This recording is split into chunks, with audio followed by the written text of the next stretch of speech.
Meghan Scanlon, and I was just busting Arian Khamesi's chops before you came on here. I was like, did you handle Meg for the title win in South Africa?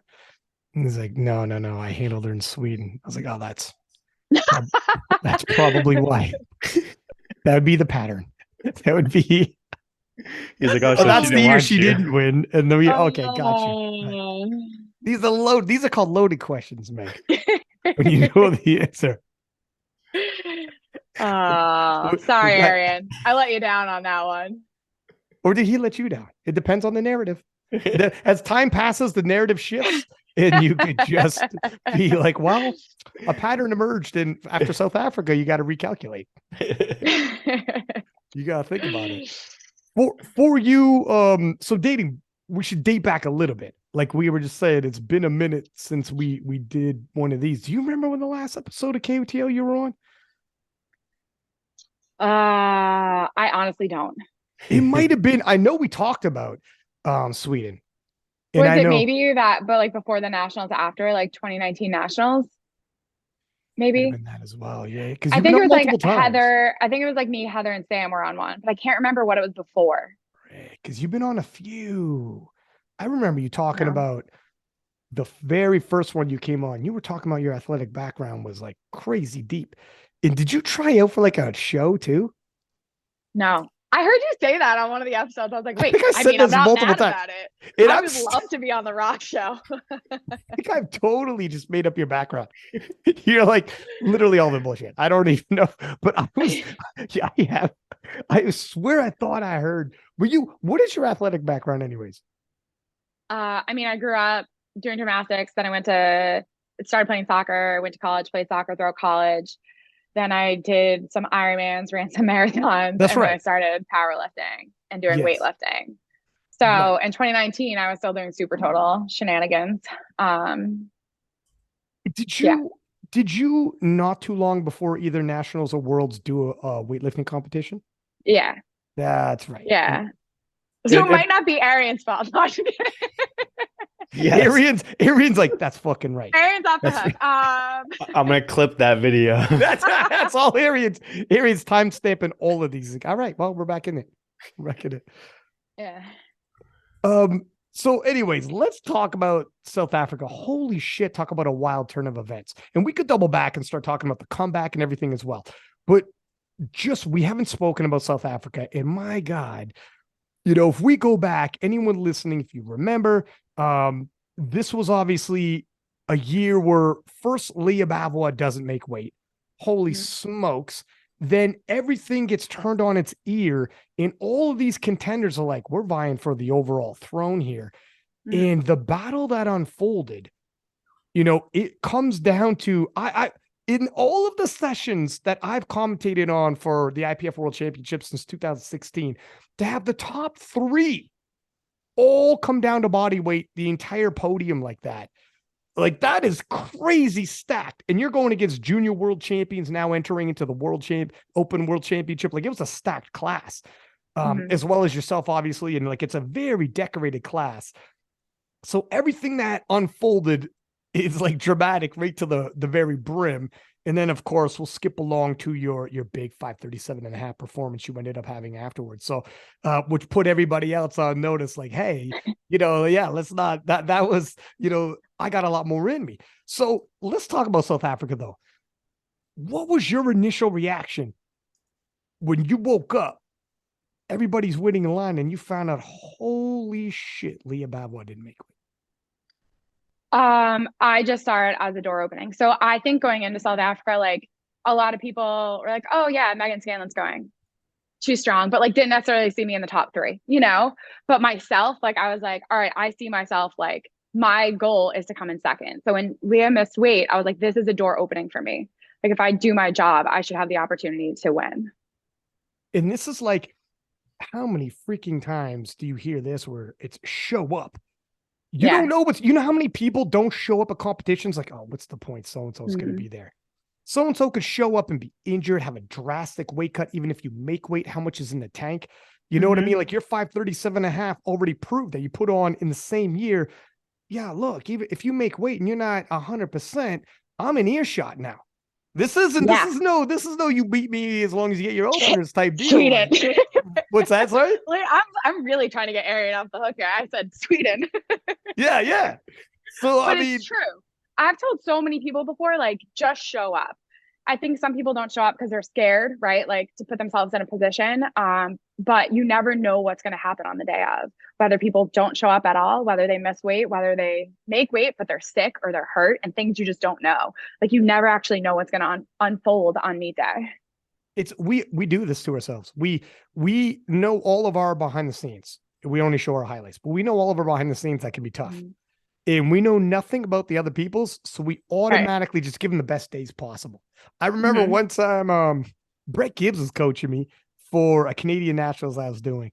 And I was like, okay, Brett, listen, these are the numbers I think we got to hit. And I was like, giving them, I took all of my opposition's PRs and I added 5% because I'm assuming they're getting better. And because it's been 6 months. Very generous. And then Brett was like, my man. he was like, you've given all your opposition nothing but the best. And like, whatever you're going through, I was like, fuck, I'm kind of stressed because this is kind of lagging. That's kind of lagging. He's like, I've never had a day like you just described, let alone these guys. Yeah. Right. It's hard to describe to people too, right? Say like on social media that like, you don't get to choose when your meet is, if it's a big meet, right? Like if you're going to nationals, if you're going to worlds, like you don't get to pick when the day is. There might be other days you feel stronger and you would perform better and you're going to have better numbers, but you got to show up on that day and perform no matter what else is happening. So that's like half the battle, right? In reality, is showing up and performing on the day that you need to. It's like if you have 10 opportunities, you show up for all 10, even if like 7, 8, whatever. Those two, all you need is those two. If you hit big, you're like, holy shit, here we go. Doors swing wide the hell open. When you decided to go the IPF route, was this like, what went into that decision? Obviously, you've been an IPF lifter before. You've been a USAPL, and what went into that? For me, it was kind of simple. I mean, after I competed in Sweden, I was like, I feel like I deserve to give myself the opportunity to go back. And then I had a pretty poor nationals in 2019 and then decided to have baby and kind of thought, maybe it's not going to happen. Push comes to shove, COVID happened, everything shut down. So started lifting again and went to nationals, in 2021, like the first nationals.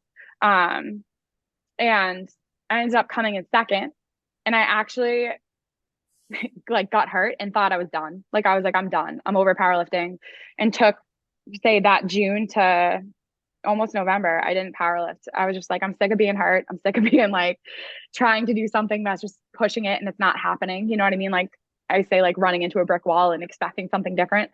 So it was kind of like late November or early November of 2021 that I said I would give it one more try. I competed at a meet. And then that's when the USAPL and everything happened. And I said, if I'm giving it one more try, it's to try to get back to Worlds. So it kind of made my decision easy. Like I didn't really even think about it. I was just like, this is what my goal is if I'm doing it. And after I competed in the meet in December, I kind of like fell back in love with the sport. And that's when I was like, all right, I'm going to Powerlifting American Nationals and hopefully get to Worlds. I mean, not for nothing. I also knew last year going to Powerlifting American Nationals would be an easier route to get to Worlds than typically going to USAPL Nationals with like a stacked 63 class. And it was just like something I wanted to do for myself type of deal. Because I mean, now I'm just powerlifting because I'm having fun, and I enjoy it. And I'm not 25 anymore. So it was like, if the opportunity is there, I'm going to take it. And I didn't really care what other people thought. I mean, 10 years, 15 years from now, 90 some odd % of the people you won't even be talking to anymore. You just move on in life and you won't have given a shit. You're like, why did I care about what certain people might have said? Right. Especially this, man, people's opinions change every 6 months. Yeah, for sure. And I just think that like at the end of the day, you have to do what's right for you. 100%. Right. And what you believe is right for you. And it's kind of how I made my decision. Let's be honest. It's not exactly easy route when you think you got Leah Babel waiting. That's the end boss. Yeah, no, I know. Yeah. You took an easy route. Oh, really? Okay, Well, really no, good. Yeah. but like, you know what I mean? That my ultimate goal was to just to get back to Worlds and like have an experience that I felt like I missed out on in 2019. And by that, I mean, the competition itself was ridiculous, but I mean, I felt like I missed out on experience because I cut so much weight that I like wasn't having fun. Is Like that I right? wanted to go back and have fun, you know? I wanted to have a different experience. Couple things that I want to double back on here. Um, A, Arian, I don't know if you knew this. Maybe this just slipped by me. I didn't know this is a comeback after a comeback. Like your comeback from having kids, twins, by the way, right? Yeah. Was Arian, was it? That was comeback of the year, right? We had said in the KOTL, if I'm not mistaken. I mean, I picked her for my female from basically because of 2019 till now.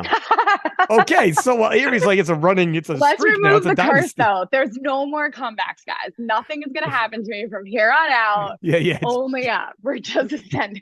Yeah, enough of the comebacks.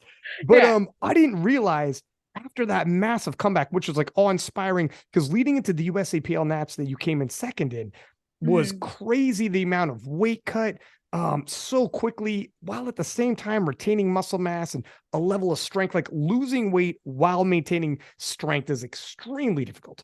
By definition, it's calories in, calories out. So you don't feel strong when you're losing that much body weight. That's crazy enough. And that was awe-inspiring enough. And we were all like, got to be comeback of the year there. But then I didn't know you took a huge injury that literally had you be like, you know what? Maybe that was my last comeback. Maybe I'm done. Yeah, I really thought so. I mean, that summer leading into fall was like the worst 4 months of my life. Like I felt like I was having like it was just like I felt like I was having like a midlife crisis. Like what was I gonna do? Because all I have ever done is sport. So like I was basically lost. I was like a lost little puppy trying everything again for like the 17th time in my life.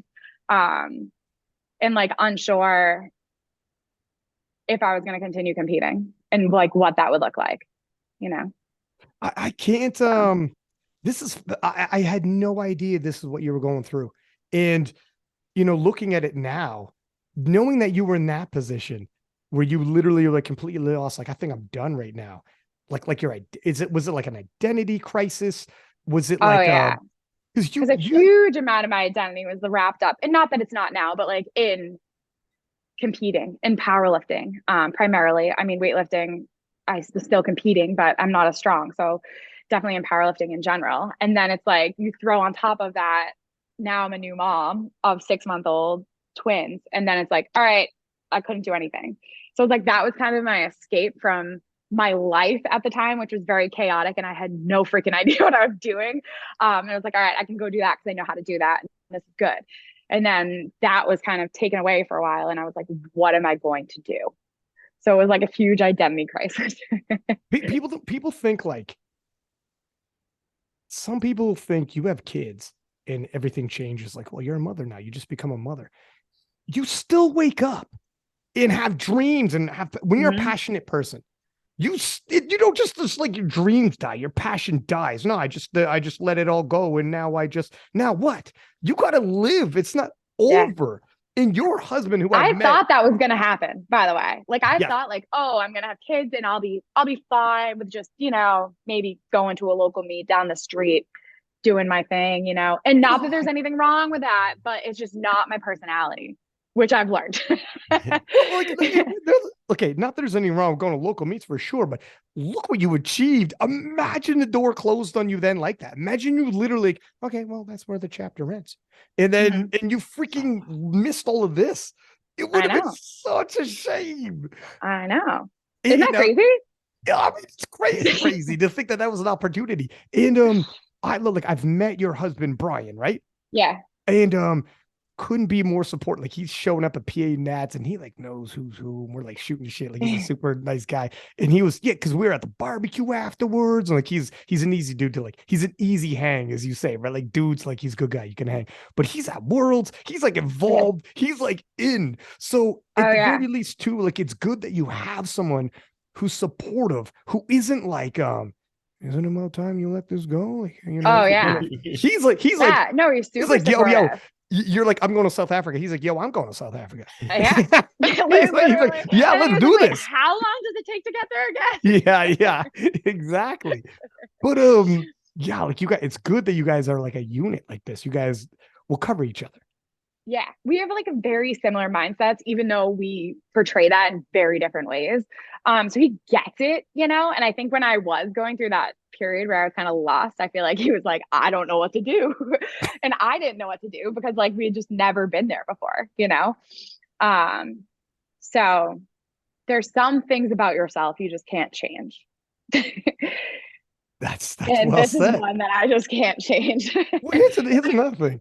That's the person he fell in love with, is like the person who's passionate. Can you imagine being with somebody and be like, I want to take that. They're shining too bright. I want to take a little bit of that passion out of them. I want that light to dim. It's like, you shouldn't be with that person if that's the That's case. what I was just gonna say. He's probably with you because he's like, no, this is like more of a proud situation where like, I'm proud of her. This is like, I like this. I'm excited, as opposed to some people, yeah. They come in initially and it changes, but yeah, I can't believe knowing all what happened afterwards. Holy smokes. So there's a comeback within a comeback. So when you went through the PA Nats and you're going to Worlds, you're telling yourself, okay, I know it's coming, but you have like, after Leah Bavoa, it is all tough opposition, 500 up type kilos. You know, we have world champions in there. Like it's going to be tough. And European champions, the whole nine, waiting for you. Ira Shelton from Netherlands. So when you're in there, you find out Leah Bavoa doesn't make weight, and you're like, holy shit, this door has just swung open. You look to your handlers, check, thank God, not Arian this time. Okay, we got a chance. You look to Brian, sorry, Arian. You look to Brian, and what do you guys tell yourselves? Like, holy shit, this is. Are you telling yourself? You know what's funny? Going into World in general, Brian just kept being like, you never know what's going to happen. You never know what's going to happen. And I'm like, yeah, okay, sure. Yep. And he just kept saying it. And then literally showed up and he was like, He's like, see, I told you. Did you hear the rumor? Did you hear the rumor of why she missed weight? Because you were out to eat with her or something? Yes, dude. I don't know. Is it a rumor or? And listen, Brian pulled me aside and he's like, "Look, you never know what's going to happen. We can actually make some things happen too." Though, he's like, "How much is it going to take?" That's right. Brian's like, he's a businessman. Brian's like, there's an amazing restaurant up the street. Here's my credit card. Here's my credit card, Playboy. Just go have a good night. Show her a good night is all I'm saying. Only let me know how it goes. God. Didn't you guys didn't your guys transport bus get pulled over on the way? Oh God. Yeah. I actually thought we were gonna die. Like, not to be dramatic, but twice. And one time was for an hour and a half. And we were in the middle of nowhere at 3 a.m. in the morning. And I was like, that's it. Wasn't Brian's idea to pay them off? Oh, 100%. And honestly, 100%. Honestly, that's all he wanted. That's really what he wanted. And I was like, I knew he brought you around him or something. Businessman. It's dicey because did he pay him off, by the way? Doesn't matter. I don't think you're gonna get extradited. No, we did not, but only because I think the driver did. But the driver was saying to the guy, like, we don't have money. And Brian's like, we have money. Brian's like, my man, here's my credit card. Let's go. But was it police that pulled you over? Yeah. Okay. Yeah. Okay. I think that happened to us too or something. Because our guy didn't have some kind of license or whatever, and they just wrote him up. Which is like, one of those deals. Do you have this I-95 form? Ah, shit, Playboy. That's going to cost you $500 though, huh? Yeah. Yeah. On the spot though. Yeah. But on the spot though. See, we could go back to the department, or we could just work it out right now. You know what I mean? Stuff like that. Yeah. Yeah.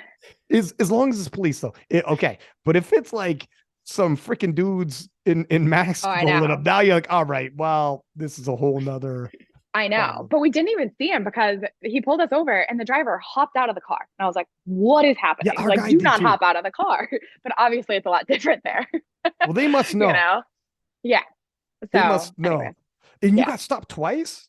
We got stopped twice. Was it the same cops like, you know what, man, fuck that. I'm going back again. Well, the Like, first time, I'm gonna hit I him up know. again. He looked like he had more money on him. The first time he was backing up out of a toll booth. So I think that's why we got pulled over the first time. Oh, And then the second time, I think it was because of a license or something that he didn't have. fair enough. I don't know. It's all part of it. It's all part of the adventures, Meg.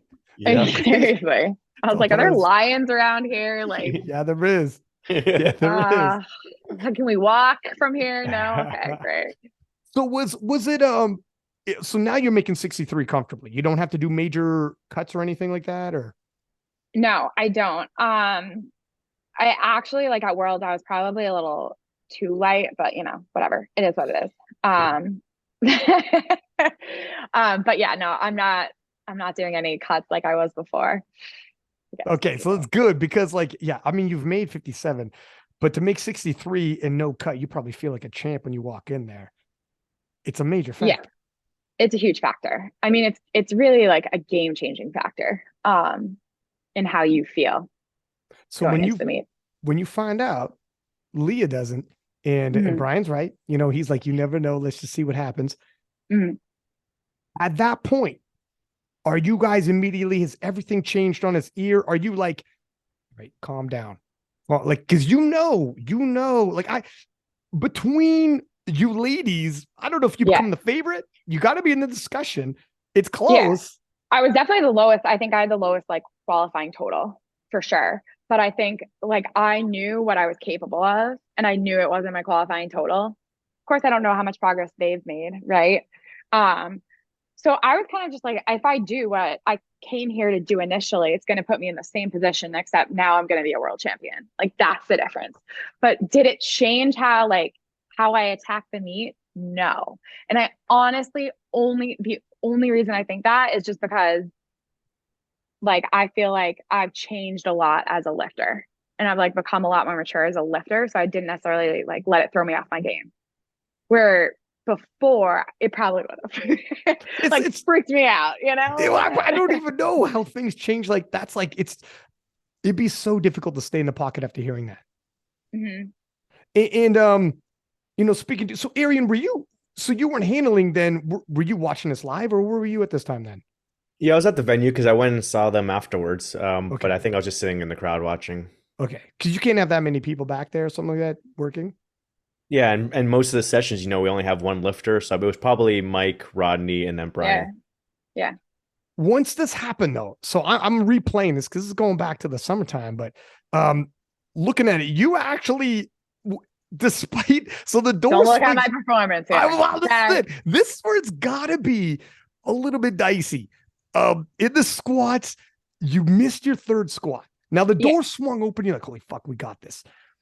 When you missed your third squat, and Chiara Bernardi, the junior world champion who's moved up, has hit all three of hers from Italy. And we know she's posted up some big totals previously as well. I believe she would have moved into very tight favorite in terms of the previous totals. And has won world titles before, so she can hit the world-class mark. Were you like, fuck? What are you thinking then? Are you just staying in the pocket? No. I'll be honest. If there's one thing I have experience with, it's missing lifts and having to come back and hit lifts. So like it doesn't like missing lifts to me doesn't really throw me off like my game per se, if you know what I mean. And squats at that point in time were still very difficult for me and my coach to like judge top end. Just for where I was at, both in terms of like recovering from having kids and getting back to squatting after having like pulling my hamstring. So it's kind of like it might be there. We hope it's there. It should be there, but it might not be there. You know what I mean? So at that point in time, I Powerlifting American Apps, I think I missed my third squat, and then I missed my third squat at Worlds too. But I did at that point though not really worry because I was like, well, I have a really good bench, so. And well, this is the perfect segue because holy smokes, Meg. So bench press rolls around. You're thinking, I got a good bench. We're all right. We'll see what happens. Yeah. Okay. Yeah. And then you move forward with just your opening bench. Yeah. What? That was a winning moment for me. How scared were you? What's going on? What happened? And I I literally just fucked up. Like I just jumped commands. It was like it was my first meet. You know what I mean? I think at that point in time, after my second bench, that got in my head for sure. Um, about jumping the command and like how like what an amateur move to jump a command twice, but jump a command on the world stage, right? I was in my head about my feet because I had been using blocks before, but I didn't want to use them at Worlds because I saw them sliding around on people. So that was like a new thing for me. Like I was in my head about my feet moving. So then I came around to my third bench and I jumped it again. And this time it was even worse because I was pressing it and like knowing I had jumped it. I was literally like rolling my eyes on the camera. After that, I was that at that point in time, I was like pretty upset. Like I was upset at myself. You know what I mean? Because it was like I'm just giving away kilos at this point. Because it wasn't a strength issue. It was literally my mind. So after bench, I did just say like, I'm gonna leave. Like I'm going to the bathroom. I was like, I'll be back. But like I just need a couple minutes to just like forget this ever happened. At that point in time, I didn't even know like what the subtotals were. I didn't know if I had an opportunity, but I knew that like I basically had to forget everything that had happened before deadlifts if I was going to have a chance at the end of deadlifts. It's such a, I mean, talk about, I mean, it's like everything is so dramatic in terms of this story and how you became the world champ, but to have missed the commands on bench, you must have been telling yourself, fuck, the door swung open. And I literally said, poke my head in the doors. I'm good. Thank you. And close the door on myself. Right. Thanks, guys. Thanks it for was like, here's this opportunity. What do you want to do with it? No, thank you. I don't want it. I'll take silver. Good. I'll take silver. Thank you. Yeah, I really like that one, silver. I'll take another silver, thanks. But frig, that's got to be tough. But it was tough. What did you do to rally back? Like, what did you tell yourself to rally back? Yeah, so I came back and I like regrouped and I was kind of like, why am I here? You know, like what was the reason I came here? What was the reason I went through the hassle of, you know, traveling all the way to South Africa, leaving my girls for a week, figuring out how we're going to take care of them for a week, like who's going to watch them for a week, to compete at this meet.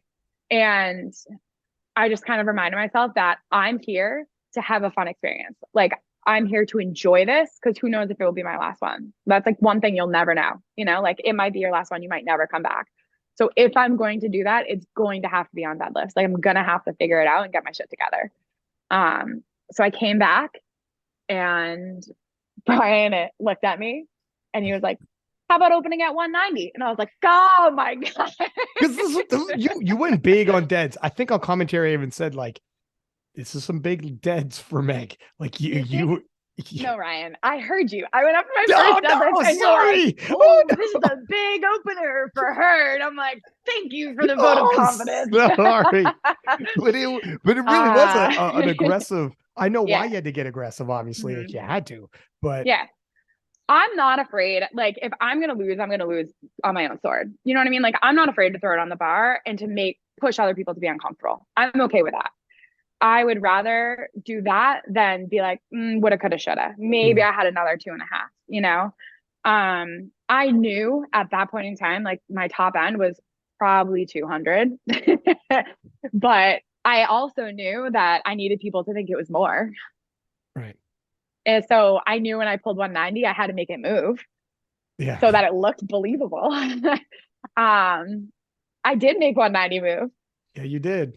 So it did look believable. And if people made their jumps kind of matching mine, because then I pulled 200 for my second. I mean, it ended up being, it was an aggressive play, but it's a play obviously you had to make. You didn't have a choice. You had to load up. And whether or not you hit your third, sometimes, I mean, Arian's going to know about this handling a lot better than me, but sometimes it becomes irrelevant if you force them to hit their thirds as well. Like Arian, I don't know if you have that worlds pulled up the results, but there was a lot of missed thirds. There was so many. And end of the day, everybody was at 505. And it came down to body weight, which is another thing as well, when you know you have this in your back pocket. But Kiara only had to go up 2.5 kilos. I know. It was the play to make there. Yeah, I know. And I obviously I wasn't watching um their second deadlift, so I didn't know how hard they were. I was just like had all the trust in, Brian and Mike, like calling numbers and talking to my coach and whatnot. I also so I like didn't know how hard their second deadlifts were. I just knew that I missed my third, and that was the point where like I like lost it. So I was like, I'm in the same exact place I was in Sweden. Like I missed my third in Sweden. I let doors open, missed my third, and here I am again. Like there is no one else to blame for where I am right now except for me. And You know? now you're probably thinking about those two fucking bench presses. Yeah, well, yes, absolutely at that point in time. And I think what's funny, and this is, I think, some of it, like me just maturing as a lifter and like knowing, I guess, a lot more about myself and like how I identify with lifting is like, yes, at that point in time, that's what I was thinking about. And then when push comes to shove, like that meet and like becoming world champions, like one of the coolest things you can freaking do, right? Of course. But at the end of the day, yeah, like it's amazing, and I'm not gonna have any complaints about that. Jesus, that was awesome. But at the end of the day, to me, like that wasn't the best part. Like I was like, I'm still not like I'm not satisfied in my performance, but I'm like the greatest part was like knowing that I'm doing it because I love it. You know what I mean? Like if I had lost, I would have been mad at myself for missing the benches, of course. But like I still know why like I'm there. You know what I mean? Like it's not like I didn't go there to win. Hmm. If that makes sense. Did you go there for like, put it this way, the more I experience things, the more I know it's like an excuse for an experience. It's an excuse for a moment. It's like we're gonna all show up here, and if you go Yeah. in there in the right mind, you're gonna think it's amazing. Like, holy shit, this is Yeah. the wildest. Right. I think, yeah, I guess a better, like, I feel like I said that pretty poorly, but I guess a better way of saying it is like, it was really cool winning and I wouldn't want to change that, but I wasn't like satisfied with the day where some people might show up and be like, well, I won. Cool. Right. I wasn't Mm, satisfied and I was like, I should have done better and I didn't do better and that's on me, you know? yeah, yeah. Um, so Well, your 537.5 would indicate that. Like your top end is like, yeah, okay. Put it this way. it's, yeah, If you hit 537.5 at Worlds, sure. everybody would have been like, holy shit. Yes. Like everyone, like that's an insane performance. And you're like, yeah, exactly. But Yeah, what's up? yeah, Yeah, what's up? and Yeah. don't get me wrong, that was not there in June. There should have been more there in June, but 537 wasn't there in June. And I knew that wasn't there like until I got my squat to come back. A number like that wasn't going to be there. But I did think like, I should be in range of like 515 Mm. ish, give or take, which is a lot different than 505.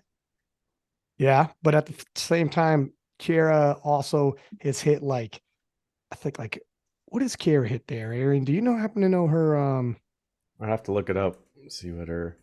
But I I think bel it's somewhere around there. She's like just barely above 500 as well.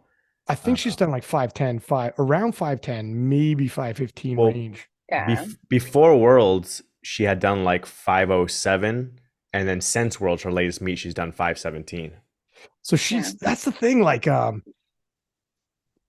guess you find out showing up at these competitions, like it won't always be picture perfect like you want, but that's why you just take that freaking W and be like, you know what I mean? It's 100%. It's so 100%. tough. Yeah, like it's just win, baby. What's that? Just win ugly, win pretty, win, just fucking win. Doesn't matter. Oh yeah. And you can hit those, you know what I mean? It's yeah, definitely. I think I needed a meet like that though to be like, oh, like there's so much more in my top end.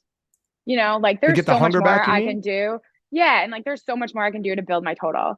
Like I feel like a lot of times because I'm not young. You're not old either though. I'm not young. I'm not old, but like I am in my mid 30s.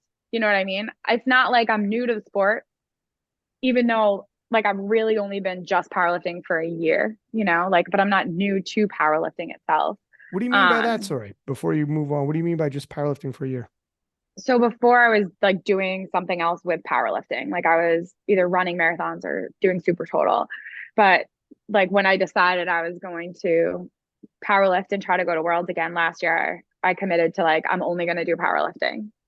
So this is the year that you went when you came back from that injury. You Hmm. came back like for the first time. I'm going all in, and it's just this. Hmm. Yeah. Look, and then you became world champion, started hitting this 537 mark Yeah. forever. Yeah. So I was like, I don't know, like, do I have more in my top end? I always felt like I did. Like, I always felt like I had strength that I was just unable to display, like on the platform. Um, and it is like one of those things where you're not like a newbie anymore, and people are like, does she? And then it's like, do I? But but I think there's so many factors that have just gone into this past year that it's like, oh shit, like I have more than I thought I had, and I'm continuing to see more. Like training cycle after training cycle, I'm continuing to see a trend of numbers go up, which is really cool. And I think part of that is committing to powerlifting. I think part of it is being more mature as a lifter. I think part of it is moving up a weight class. Like this is my first full year as a 63, without having to cut weight at any point in time, which is a hard thing to do, right? Like to commit to moving up a weight class because you don't necessarily know what's going to happen. Right. But I think there were just so many factors that like the past year I've just been able to see my total go from a PR total in, I think it was 2018, maybe don't quote me on that, but I think it was 2018 of like 490 to 437, 537. Oh my God. You know what I'm saying? You know what I I got you. Well, mean? let me ask you about this. Well, before we go into the weight cutting and whatnot, and move on from worlds, what was it like knowing your day was done and everything that Yeah. happened with Sweden with the freaking miracle pole by Marie T. Your day is done, and you're like, "Fuck me, here we go again. I got to watch to see if Mhm. I'm a world champion or not." And in Sweden, for anyone listening, you broke the total world record and were the strongest 57 of all time when your That day was was such an done. insane day. It was That insane. whole day Yeah, was insane. yeah. It was Yeah. you finished your day as the strongest 57 of all time. So you went Yeah. back in the warm up room. You're like, well, that was, what can I say? You can't be upset with that. And then No. Maria comes out with a miracle pole, whatever. It is what it is. So when you're back there again, 2022, your day's over. It Yeah. isn't the same, miracle. You're not like, oh my God, you have a No. little, you're a little dissatisfied. This is kind of ironic because I last time know. you had a phenomenal day. I left my soul on that platform in Right. Sweden. So Whereas, I felt very satisfied with my day in Sweden. In South Africa, I felt unsatisfied with my day. yeah. So when So you're it was sitting very back different experience. Yeah. and you're watching them go up, what is that like? What that is like the most anxious. Some people are like, I never cheer for my opposition to miss. I'm like, Yeah. come on, are you kidding me? I would be like, fucking, come on, please, please miss. I Not I yet. You're was a legitimate disaster. I was just like sobbing. I had like every emotion running through my body. Like I think there were so many things that I just didn't think about between Sweden and like having children and coming back and then thinking about quitting and coming back that was like running through my body all at once.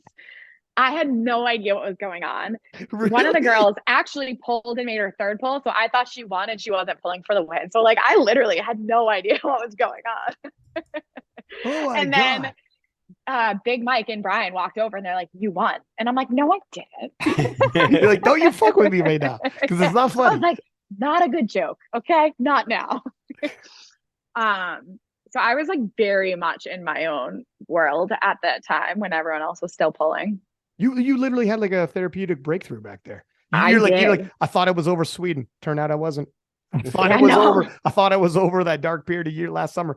Not yet. Turn Not out I yet. It wasn't. all came in. It's like you were about to die and your laugh flash between or before your eyes. You're like, oh my God, here it is. Yeah. So when you did find out you're a world champion and you're on the podium, the whole nine, are you telling yourself, like, obviously you're happy, but you're telling it, what is going through your mind? What are you thinking at these moments? Uh it was like very surreal, like 'cause I went to South Africa not expecting this to happen, first of all. And then I had a day. I went to South Africa thinking I would have a day, but like thinking I'd have a day by lifting well, you Mm, know? Um, and that didn't really necessarily happen. Like I didn't lift my best. But I was on top of the podium and like hearing my national anthem played. So like it was very surreal. And like really cool. Like there's nothing to describe standing on top of the podium and listening to your own national anthem played. Um, yeah. And I was like, all right, when's the next one? No, I'm just kidding. But like did you realize too, like that swing, when the door of opportunity swung open for you, it wasn't just an opportunity for yourself, but you battling those ladies. Like, first off, for a podium to be all the same total is insane. That is like at Worlds. I can't. Arian, do you know another time off the top of your head where the entire podium is the exact same total and it was at World Championships? We had it once for juniors in 2015 Finland, where our US girl tied second and third and she got first on body weight. But I haven't seen it in the open before. Like, you think about how unlikely of a day that is, Meg. I know. And then on top of that, your swing win there and your battle swung it for all of Team USA's women to defeat France. Like you had to do what you had to do. Yeah. Yeah, it's insane. I didn't even know we all tied until they announced the podium. Really? Yeah, I was like, what? You're like, fuck, that was close, huh? Holy shit. I was like, wow, okay. You just tuned in. Your coach is like, yeah, that was close. Yeah, that was close. Holy shit. You came in extra light. Yeah. Like, thank God I'm having a skinny day. No, I literally had no idea. That is crazy. Well, it makes it easier.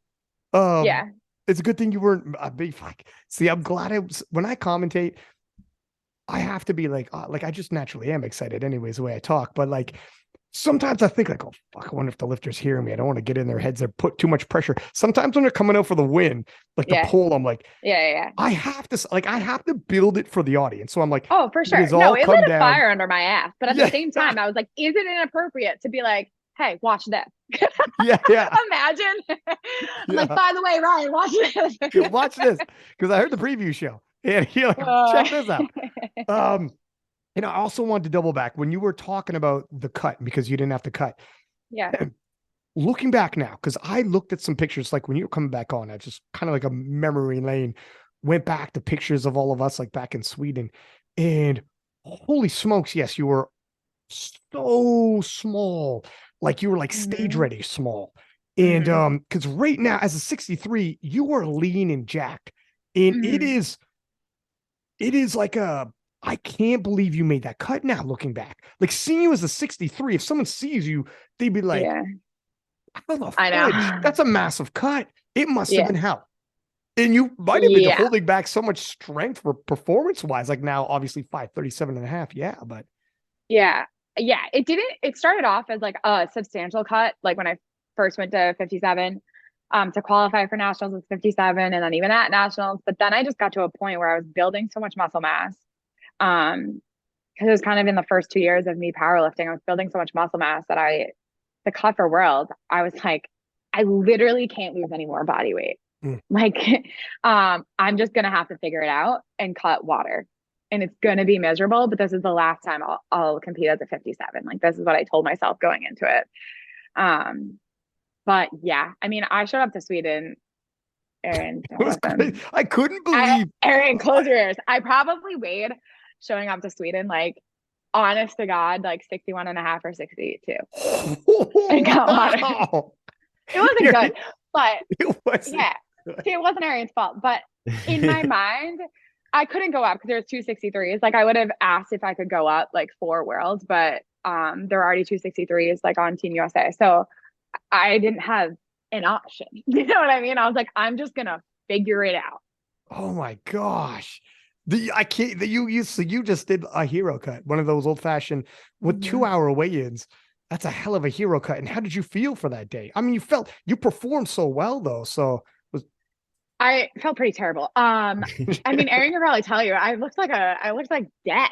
I mean, even look at the picture, like my face looks awful. You can see it in people's face. You know what I mean? Like, you can see it in people's face. And looking back, I'm like, oh, my face just doesn't look good, you know? And since being there, sometimes when I see people's face, I'm like, ooh, it's not good, you know? And like, I empathize with them down deep because I remember how I felt. It was like you know, when they say sometimes you do things so much, your body will just like take over and do it. Yeah. I feel like that's what happened in Sweden. Like my body was like, we've been here, we've done it so many times, like we're gonna figure it out. And that's what happened. Um, but I feel like mentally I was like not there. I was so foggy.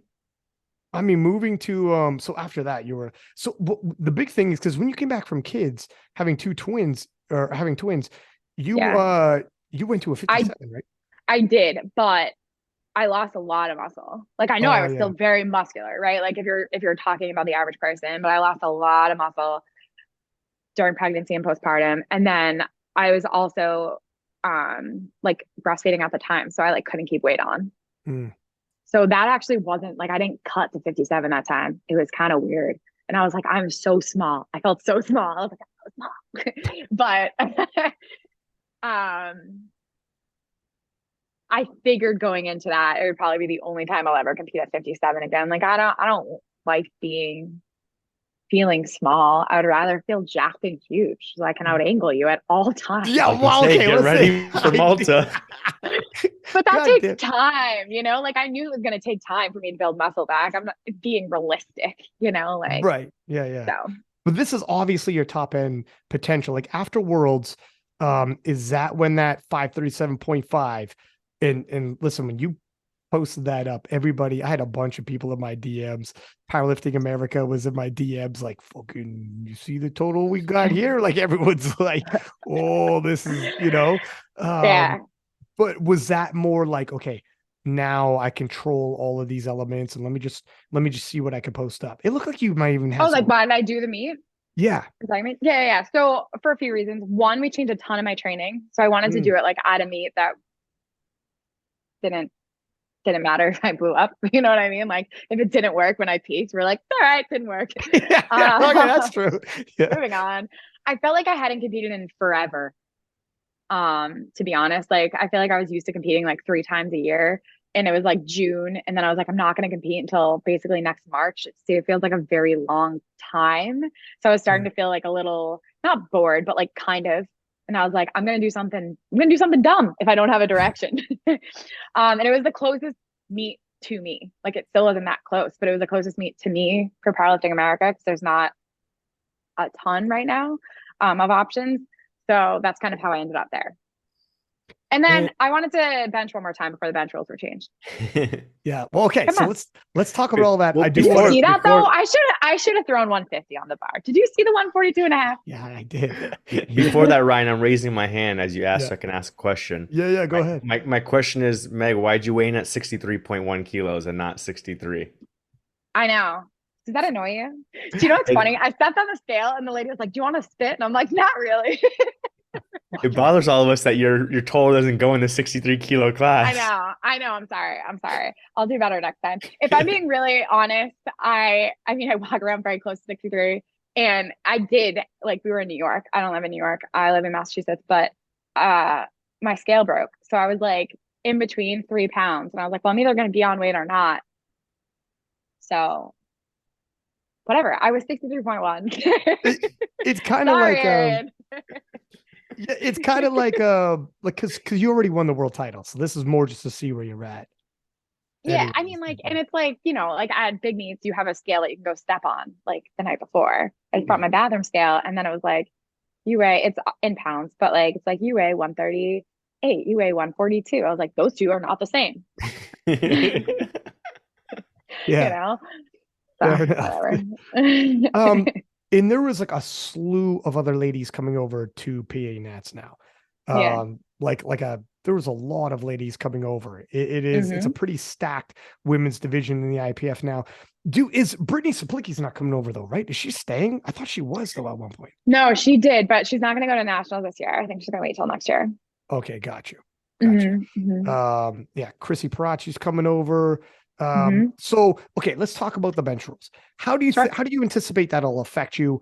What were your thoughts on it? Obviously, the rollout, the whole nine has been less than ideal with information sharing. I don't think we've had any bomb outs, right, Arian? Like, has there been someone who?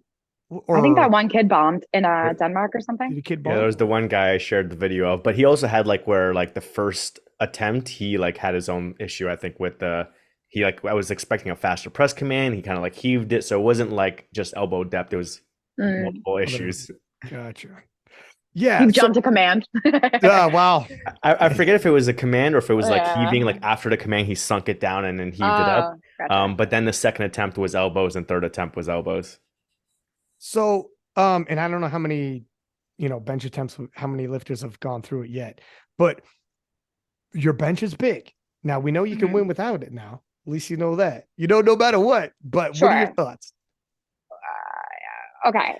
My thoughts in general or my thoughts on the bench roll? Anything. You can talk about it all. My thoughts on the bench roll is I think they did a really shitty job of rolling it out. I mean, I kind of talked about it. I don't care if we're going to change the rule, but like it should be very cut and clear what exactly is expected. Because there's going to be lifters that need to change to that. And I feel like the response was, well, it's only 1% of lifters. And like, that's just not true. There's 1% of lifters, I would say that like, they're probably smaller than that don't necessarily like unbend their elbows, right, to bench.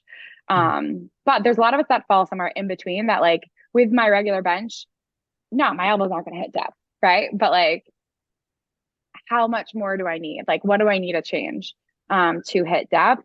So like that was challenging because I was changing my bench to a standard that I wasn't sure the standard was. You know what I mean? Yeah. How has it been though, in terms of your adjustment? How have you found? Yeah. So I changed it initially and I was like, all right, well, if it's the way that I kind of interpreted it first, I should be okay. And then when they released the clarification, I was like, all right, I need another quarter inch. Oh, really?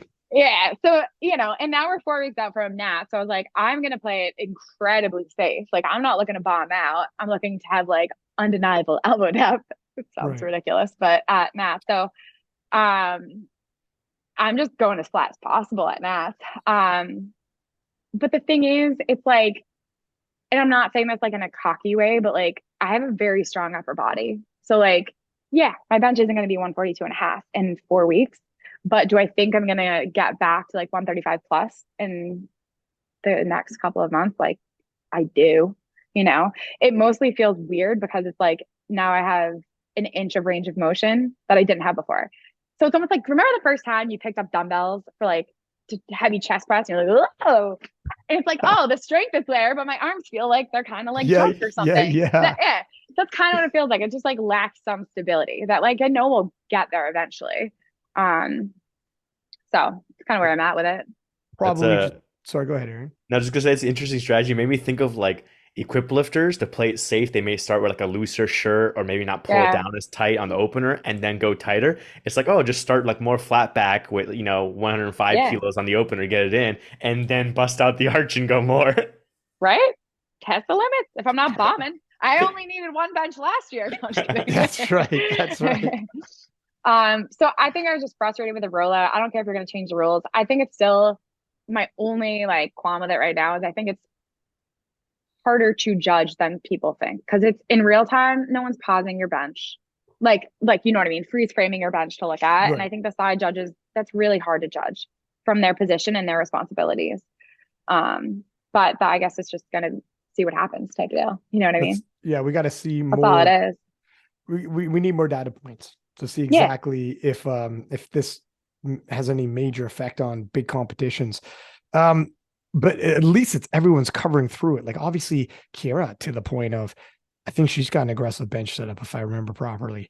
She's got a very aggressive. What's funny? I actually, because I'm a crazy person, went down and when it came out and they were like, it doesn't affect anybody. I'm like, all right, let's look at all of the 63s. If you remove Leah, like literally almost everyone in that top 10, I'm like, probably has to change. So that's not necessarily some people to big degrees and some people to smaller degrees, but to some degree you have to change. And I think the hard thing for people to understand is like, when you first start lifting, you're incrementally increasing the weights over time. So your body is getting used to the weights over time. And it's like, we're very strong already. So it's like, we almost have to go backwards to go back up to get literally our body like accustomed to a new range of motion. And like, your shoulders and everything.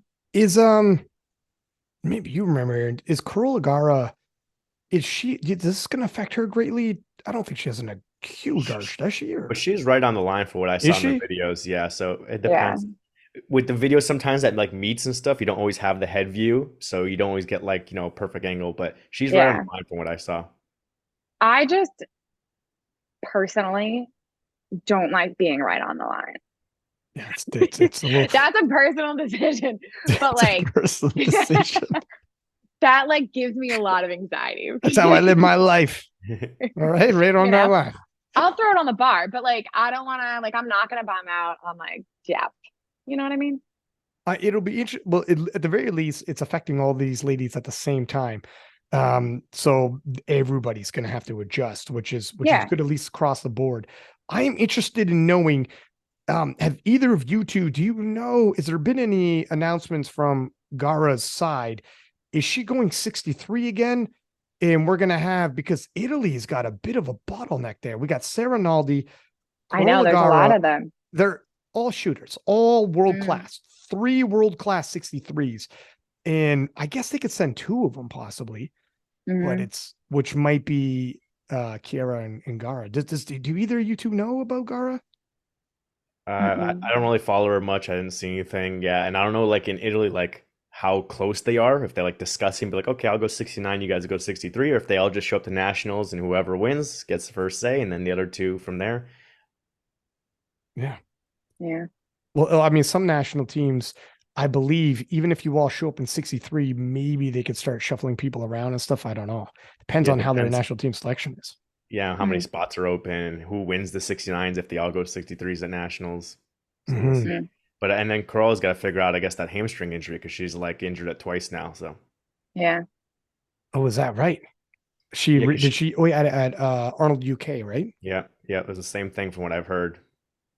Because she did that the meet before too, right? Or like right before Worlds in 2021. Yeah, and she had to like pull out Yeah. of some meets and then focus on World Games, and then she tried to come back to Raw, and then she tweaked it again. Do you pay attention to all these when do you watch like the 63s? What powerlifting do you watch? So I do. As we get closer to meets, I don't. But like in general, like I'll see. I mean, just from social media and stuff, I don't go crazy. But like I used to go crazy and like stalk everyone. I'm like, this is not good. I was like, it's not gonna change what I can do. So at the end of the day. Yeah, that's fair. Yeah, so like, I just see what I see, like on social media. But I do like as we get closer, I for sure mute people. I'm like, I don't want to know what people are doing. I just need to stay in my own lane. Because I think it can definitely affect some of the decisions you make in terms of training, And just put on overshooting. 100%. Like trying to force things. And I think I'm in a really good spot right now in terms of training where I'm being responsible. So I don't want to, be unresponsible. And I feel like that could be something that would trigger it. If I'm being honest. It's like I've talked to people who are like, they've told me, yeah, so and so, you believe this? They don't even follow me on Instagram. And they took like a slight. And I'm like, I don't think that's a slight. I think they legit aren't looking your way because they're trying to stay focused in their own lane. And sometimes 100%. I'm like, I don't think it's like a slight, like some people maybe, but I don't, 9 times out of 10, I bet you they're just not trying to have you on their feed. They don't, they want to just put the blinders on and move forward. Yeah. I think the best thing, I know some people get motivation from that, right? But I honestly think for the most part, it's probably better not to know, like in terms of your day-to-day training. Cause like you're saying, everything you're going to see is the best of what they're doing 90% of the time. Right. So like you're saying, you're taking that total, you're adding 5% to that total, and then you're going into training next day and overshooting every single one of your reps because you're like, I need to get where they are. When in reality, that's not where they are anyways. And you really can't rush the process. You can only do what you can do, Even like it could force you to overshoot, but it could also like rob you of like some tranquility throughout. Like you don't know what body weight they're at. You don't know all the background story, what they're doing when they're in the gym. And you might be there's like a quote about I think it might even Mark Twain or something along the lines of, I have worried about so many things. So few of them are actually real. Like so few of them actually happen. You Yeah. worry about like 100 scenarios. Almost none of them ever happen in life, period. Right. So Yeah. then when you're paying attention to this shit, even if you don't actually act it out, even if you don't actually overshoot, doesn't affect you on overshooting wise. Your Mhm. afternoon, your morning, the stress, your sleep, your whatever, everything. You're going out, you're trying to hang out, be present with your significant others and your friends and whatever, work. And like things are on your mind when it's like you don't need all this. It's not a lot of it's not even going to be an issue by the time you Right. show up. Right. And that's all. There's also something to do with that where you can be like, let me be present. Let me not be all encompassing, engulfed in powerlifting. Right. And You if it know? takes away any part of like your joy in training, then it's not worth it. Yeah. Or You your know, because if day. you're enjoying training, yeah, or your day, but like if you're enjoying training, it's gonna go well. Like you're gonna find a way that it's gonna go well and you're gonna PR things and you're gonna have a great meet. But if you're not enjoying training, like first of all, why are you still doing sport? Like, like at the end of the day. Yeah. Um, but it's also really rough, because not every day is gonna be great. So if you're not enjoying training and you're also having a rough training cycle, like you're gonna burn out. You're gonna start hating the sport, or you know. It's you know what I want to somebody had posted. Let me take a look at this real quick. You know, they say like comparison is the thief of joy, right? We've Yeah. all heard that quote before. Hmm. I have this is the top men's and women's, the actual because when we look on social media, and I know this is ironic coming from King of the List, where we just post the highlights and people come on the comments and like, I was having a great day until I saw some 15-year-old Mm. in fucking Bulgaria is totaling, 100 kilo more than me. But it's the warm-up room. They showed what actual percentages of Oh, lifters. I saw that. Did you see this? I have it right Yeah. here. Let's take a look here. So that's 66. Let me take a look at the women's here. Here we are. All right. So the top 5% in the world of 63s, top 5% in the world, 385 kilos is the total. That's absolutely insane. And someone with an actual 385 kilos would be like, "Oh my God, look at, King of List posted Meg's like, 537, I suck, whatever." And it's like, you're way farther ahead than you It's think. it's it well Yeah. the top 1%. The top 1%. You're a 1%er. Okay. You Mhm. are walking this I've world made it.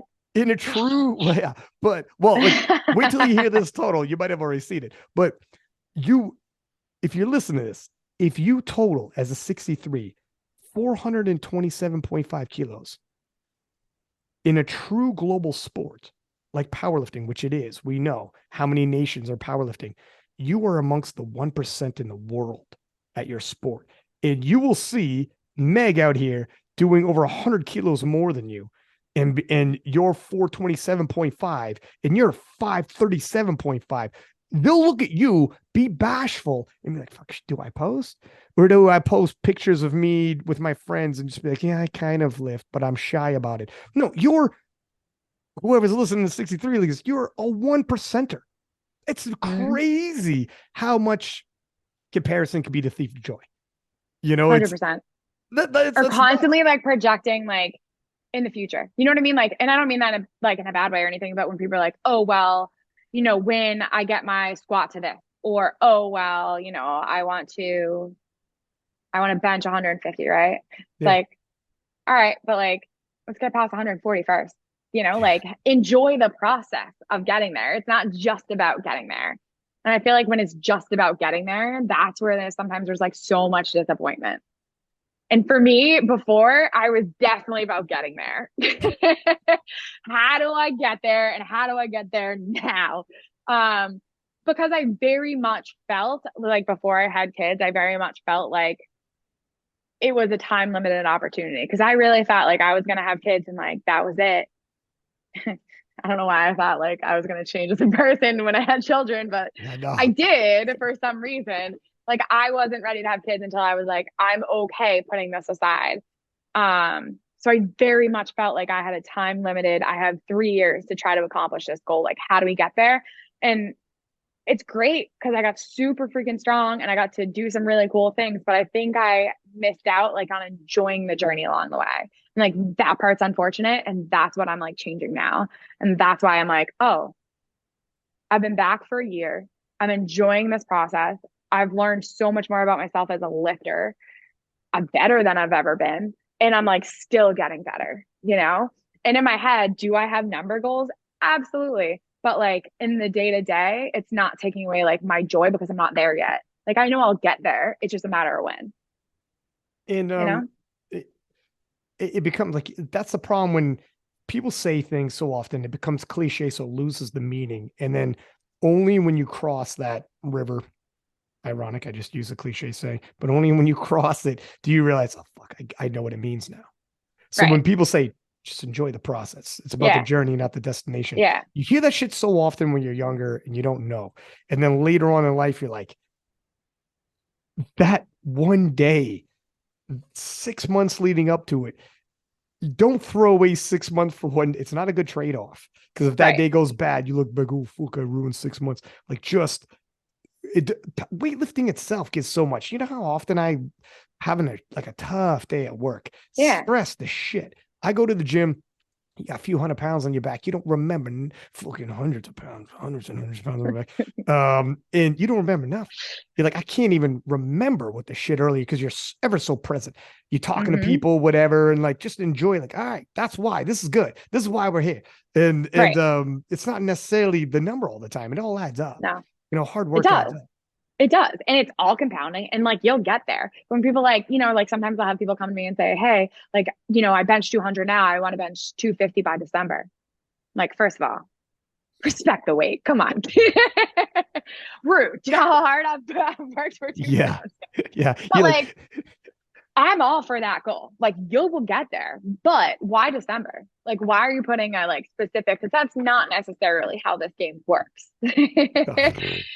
And like, if you put that goal there, you might very well accomplish that. You might be at 260 by December, but if you're at 240, are you going to be disappointed because you started at 200? So like that's still a huge accomplishment, right?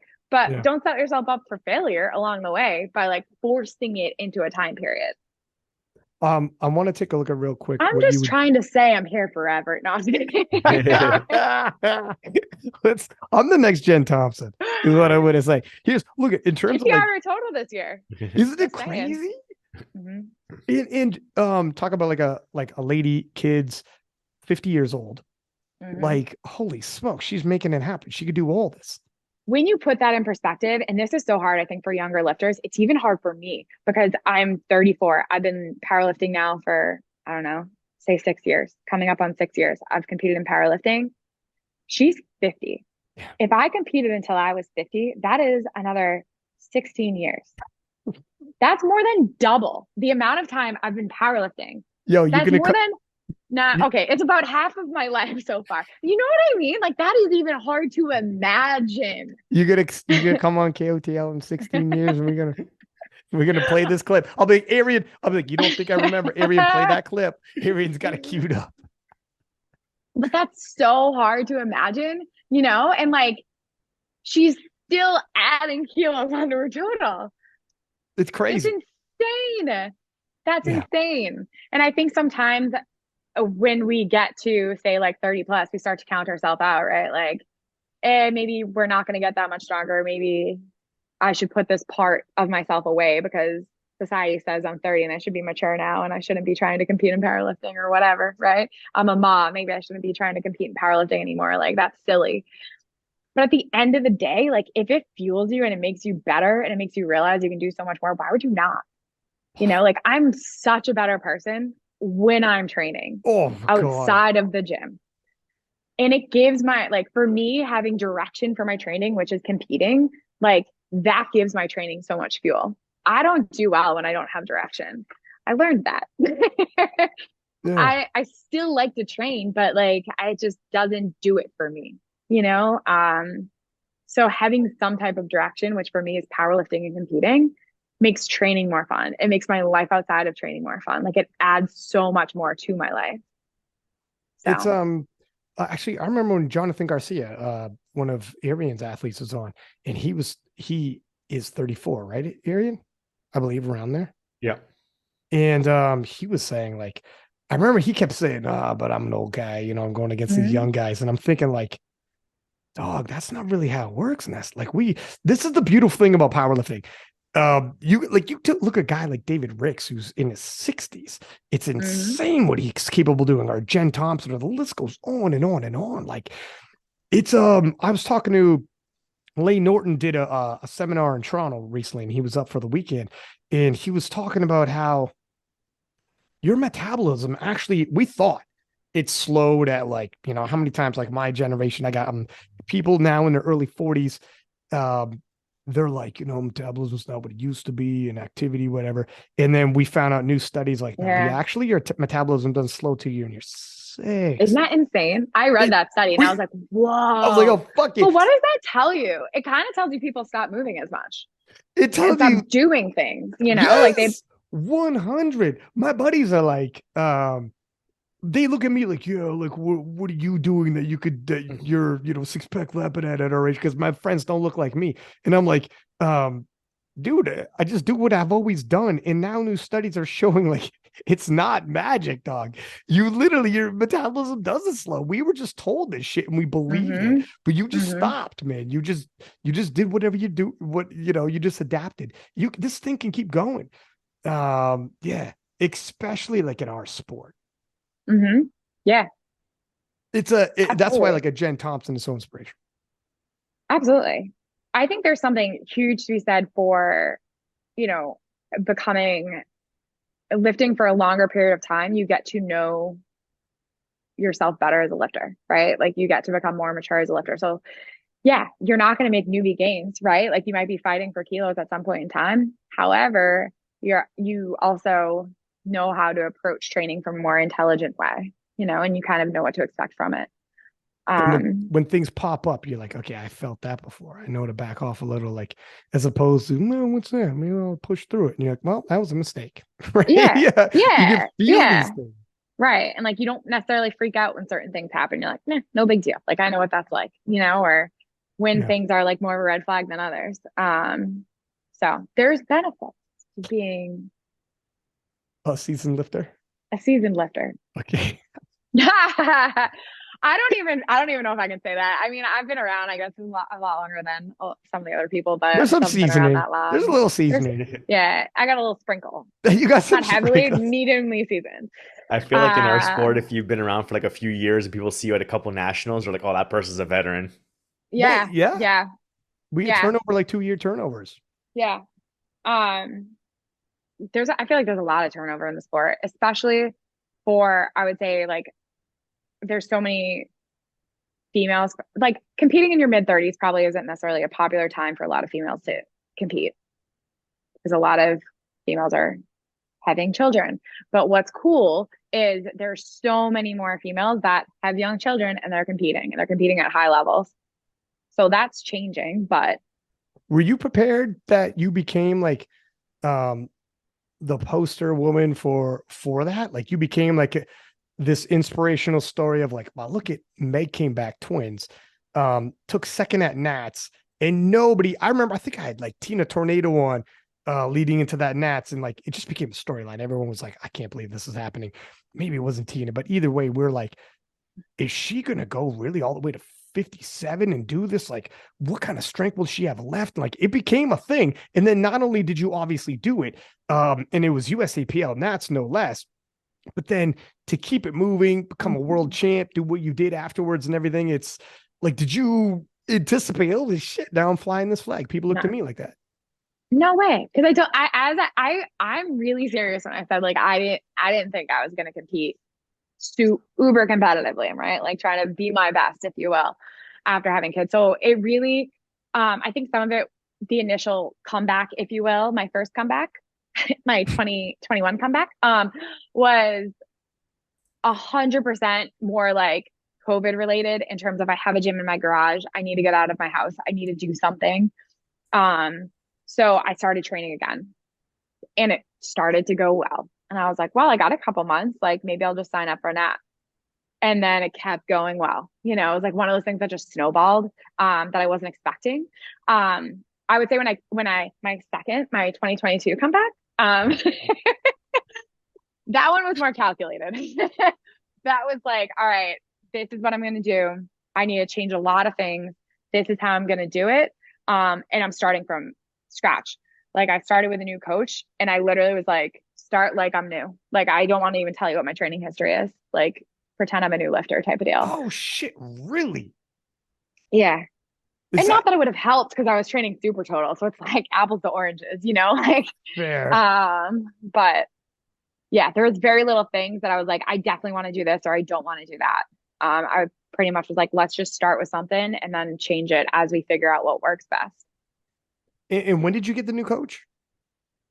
Last November, I think I started with her. Oh, okay, okay. Yeah. And who is this? Kelly, man. She's out of Australia. Oh, how did you find her? Mhm. Instagram. Liz Craven. You know Liz Craven? Yeah, for sure. Of course. Okay. Of course. She Yeah. posted about like working with her on her squat or something. And it was when I was injured. And I was like, I just want someone to help me squat and not be in pain because I like squatting. Like that's where I was at. So hit her up in the DMs and I said, hey, can you help me squat and not be in pain?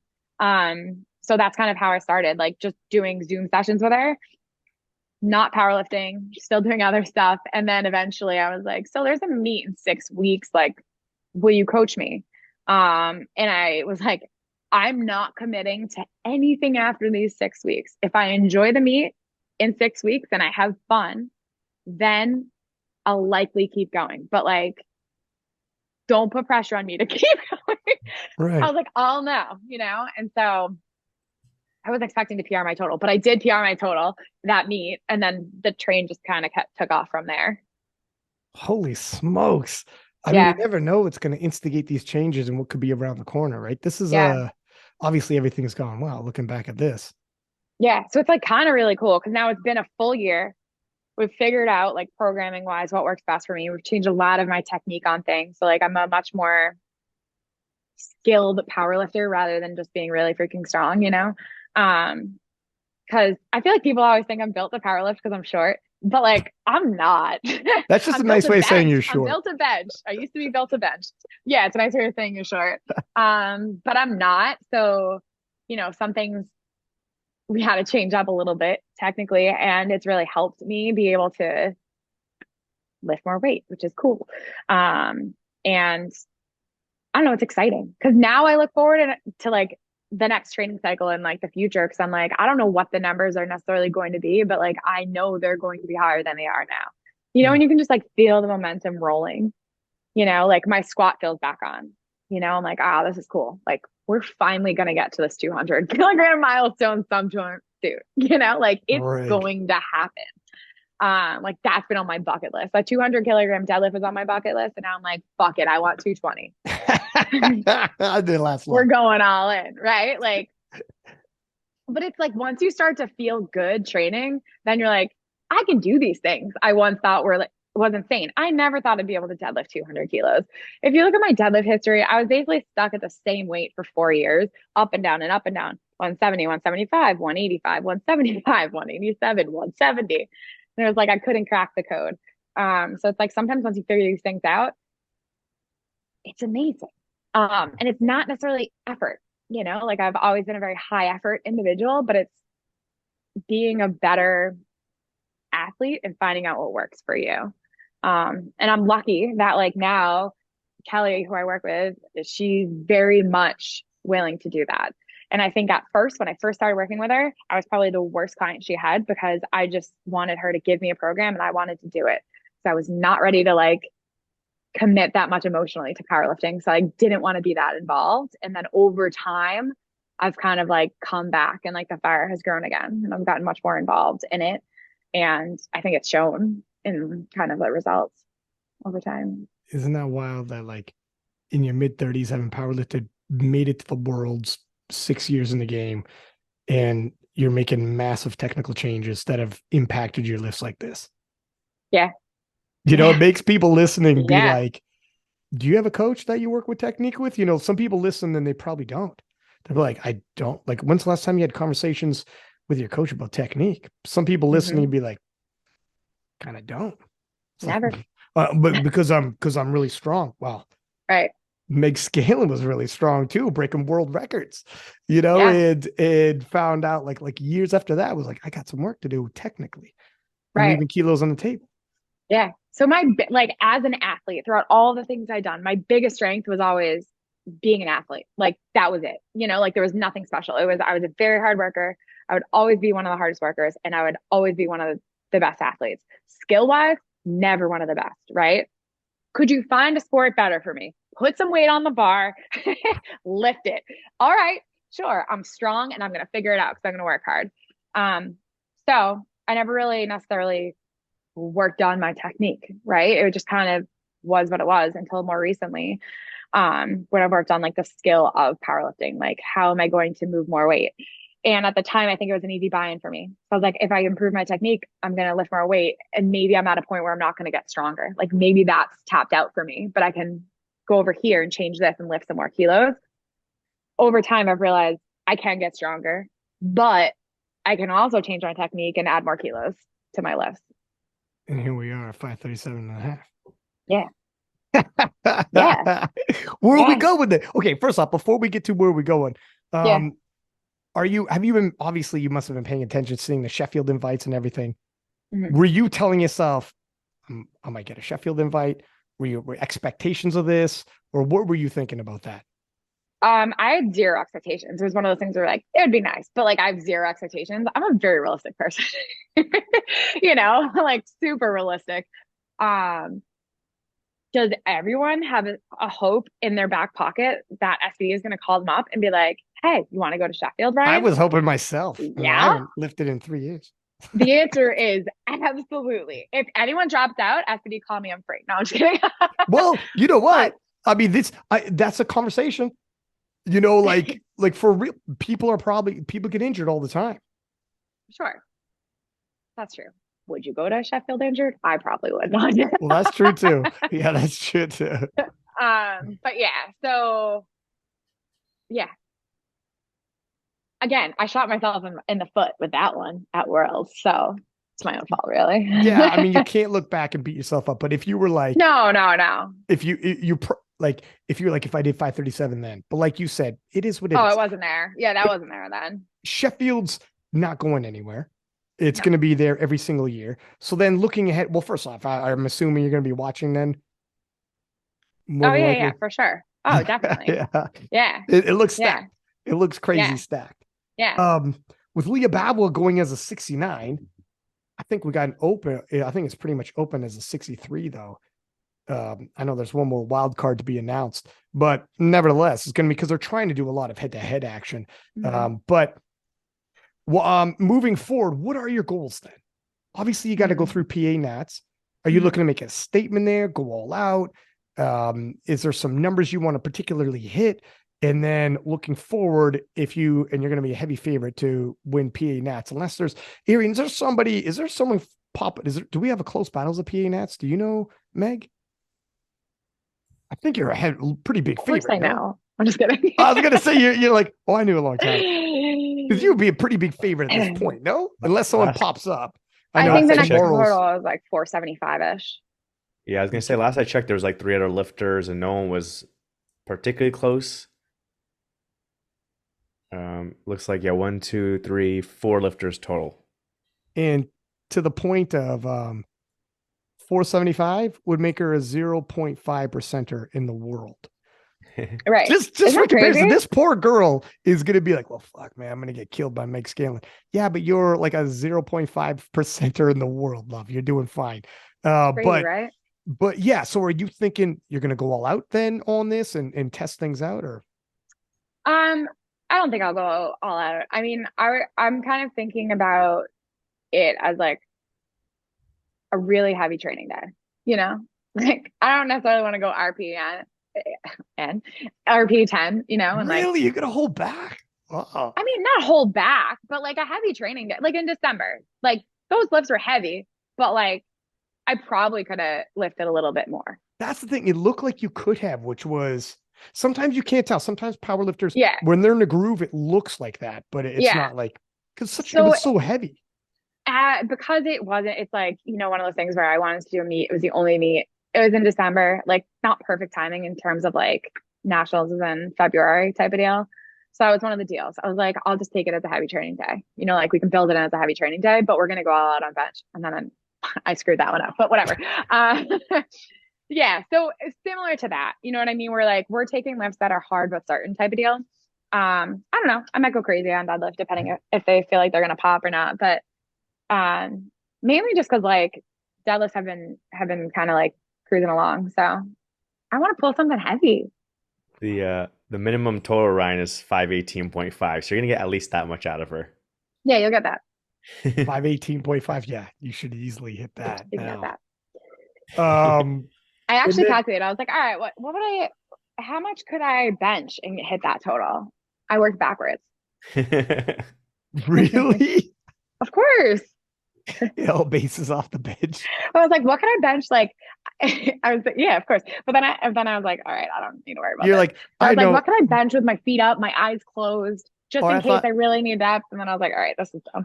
Or just be like, if we do this, I could just bench 518.5 and we like call it a day.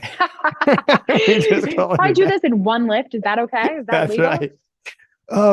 And then obviously going to Worlds, like what are some of the goals for 2023?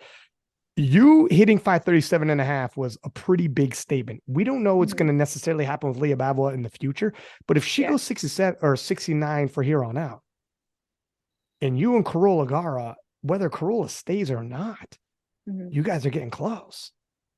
I mean, this division's starting to look wide open in 2023. Is this what do you consider all this, or you just kind of a wait and see what happens type deal, or what are you looking at for 2023? Of my goals for 2023? Yeah, and not only your goals for 2023, but do you think you approaching Worlds is different now this year than last? Whereas last year, like, happy to be there and hoping to medal, have expectations because you're an athlete. But now when you're rolling in there and you're starting to see what your true potential is, has some of these things changed for you as well? Definitely. Absolutely. Oh, for sure. Without a doubt. Like, I am so much more confident in myself as a lifter. Like 2023, my goal is just to make a statement. It's my whole goal. You got. How do you like that? No. But that's, like that's, it took me a while to find like my swag again and be like when I showed up in Sweden and was like, I'm going to cut 4 kilos of water. That's ridiculous. But I had so much confidence in myself that I would figure it out. And like, I lost a lot of that. You know what I mean? And I feel like I finally got that back. Where like, I walk up to the barbell and I'm like, I'm in charge. Like, this is what's going to happen. And we're going to figure it out. And I'm going to lift this barbell. And it took me a really long time to find that again. So now that I've like found that again, I feel like 2023 is like a year I want to have some fun with it. Like, I'm not worried about, am I going to come back? Okay. I've already done it twice. I'm kidding. It's true though. I've already done it, but like, I'm not worried about that. Like, I've already done that. Like, I know my strength and I know that it's continuing to grow. So like 2023 is icing on the cake. Like 2023 is for me. Like, I'm here to make a statement. I know how strong I can be, and I'm going to show everyone else. Dude, look, it's coming through with some sound bites in the end, though, Arian, huh? Have you ever heard me sound so cocky? Here's the thing, though. Experience is what brings confidence. If you don't actually haven't done everything you've already, like, you've broken world records, won world titles, hit freaking, like, if what 537.5 is in terms of percentage wise, walking the earth is probably 0. God knows what. Like, you are an elite amongst the elite. You are I think Gavin Aiden said, leading into Worlds, let's find out who's the most drastic and extreme outlier amongst outliers. Yeah. And that's a pretty cool state. We are all outliers. Absolutely. Who's the most extreme outlier of this bunch? Being a powerlifter itself, you're already an outlier. Yeah. Like in general, people, and then once you get to higher and higher levels, like you're saying, the 5%, the 1%, the 0.1%, you're just a freak now. Yeah. You are, but like, that's super cool. So like, let's be freaks. No. But I don't know, like, yeah. And now you also know, like I said, like your total is rocketing up. If you finished 537.5 in 2022, in 2023, yeah, in the 540s, you're gonna play on any level at that point. Everybody better watch themselves. If you start just putting on 5 kilo in there, what are we talking about? It's a different ball game. It's a different conversation than last year. You know, so it's gonna be interesting. Yeah, for sure. I definitely just feel like everything I've done in the past and like both the work on coming back and building back strength, the strength I had before, everything, then like the work I've just done like on myself in terms of my mental approach in the sport is like coming together. Or like before, like in Sweden, I showed up being like afraid. Like, what happens if I don't do this? You know, rather than like, what happens if I do? You know, like, let's do it rather than like, what happens if I don't break this world record? Because I think I should, you know, like I should be able to do that. What happens if I don't? Like, I should be able to win. What happens if I don't? You know, and it's like, I've been there, I've figured it out, you know, like I've been there, I've missed lift, like I've done all of that. And guess what? If you fail, you fail. Like nothing changes. No one cares. You know, you might care, but it doesn't change anyone's opinion of you. And if it does, fuck them. Like, come on. Sorry. But true, right? Like it's about you at the end of the day. So like 2023 is just like basically, I feel like about me. Like I have my swag back. Like I'm ready to go. I'm ready to put some weight on the bar. And like I'm not afraid if it doesn't happen because I know it will. You getting me all fired up to watch this, man. I better put on a show, huh? Yeah. I'm all like, let's go. You better be careful what you say at nationals while you're commentating, Ryan. No, I know. Yeah, okay, exactly. For the record, Ryan, remember nationals, I'm gonna be, you know, heavy, but I'm not gonna like put 220 on the bar. I'm just kidding. Let's play. I'm gonna open at 220. What would you say? No, I'm just kidding. Oh my god, a little heavy. Yeah, that's good. That's a little heavy. Yeah, exactly. That's a little heavy. I was like, she's really feeling herself in 2023. Oh my gosh, man. Tone it down. Okay, let's play a little bit of the name game. I got but for you, I've got it a little different. I'll leave that for the end. Oh boy. Okay. So the name game. The name game? I'm gonna say a name, and you could give me either a couple words first that comes off to mind, or you could whatever. Sometimes it turns into a conversation. Sometimes it even turns into a fucking story. But so don't worry about it if you end up talking. God. But I'm already nervous. I'm not good at these types of games. I have so much anxiety right now. Meg's face. Yeah, I go off like political, like Donald Trump, and I start getting you're like, oh. Just say the worst thing that comes to your mind. Yeah, exactly. I slowly just disappear. Yeah, I'm like, okay, let's kick it off. Relatively easy. Leah Bavois. I mean, she's freaking strong. That's fact. That's a fact. That's a fact. Right? Chiara Bernardi. She's also strong. No, I can't do that for everybody. No, you cannot. Did you guys talk at all? Not really, no. We were at a bar after. Did you arm wrestle? We met at a bar. We didn't arm wrestle. We did some dancing. We did some Italian songs. Sorry. We didn't arm wrestle, did you say? We didn't arm wrestle, no. Did you arm wrestle someone previously? No, not that I know of. Okay. That was the whole was it Chloe versus That's right. Vilma, was it? Yes. I remember there's a famous arm wrestle. Two ladies went at it on the platform and then later on arm wrestled at the bar drunk to settle it. I think Chloe Dublin won the arm wrestle. Serious? Yeah, this happened. This is at Junior Worlds. They were no. People have asked me like, can I arm wrestle? I'm like, no, absolutely not. No. These are important for my sport and to outflex Ryan. She does a different kind of arm wrestling against Ryan. But actually, Worlds was the first time I had met either Leah or Chiara. Oh, really? Okay, yeah. Well, I guess with COVID and everything, yeah. COVID, and then I was a 57 before. So, like, I was never, like on the same day or anything. So, really, any of those ladies in that class, I'd never met them before. How about this one? Sam Calhoun. I love Sam. I can't say she's strong because I said that for everybody else. Now I'm breaking all the rules. But Sam's great. I love Sam. She's just so real, you know? Yeah, she's a funny one. She's I a hard remember, worker. this is a true story. She's fuck, she listens to the podcast, and she'd be like, God damn it, Ryan. But she was gonna send me, we're talking about something about powerlifting, and she was gonna send me, you know how you like you hold down the audio and you just drop some audio, but she was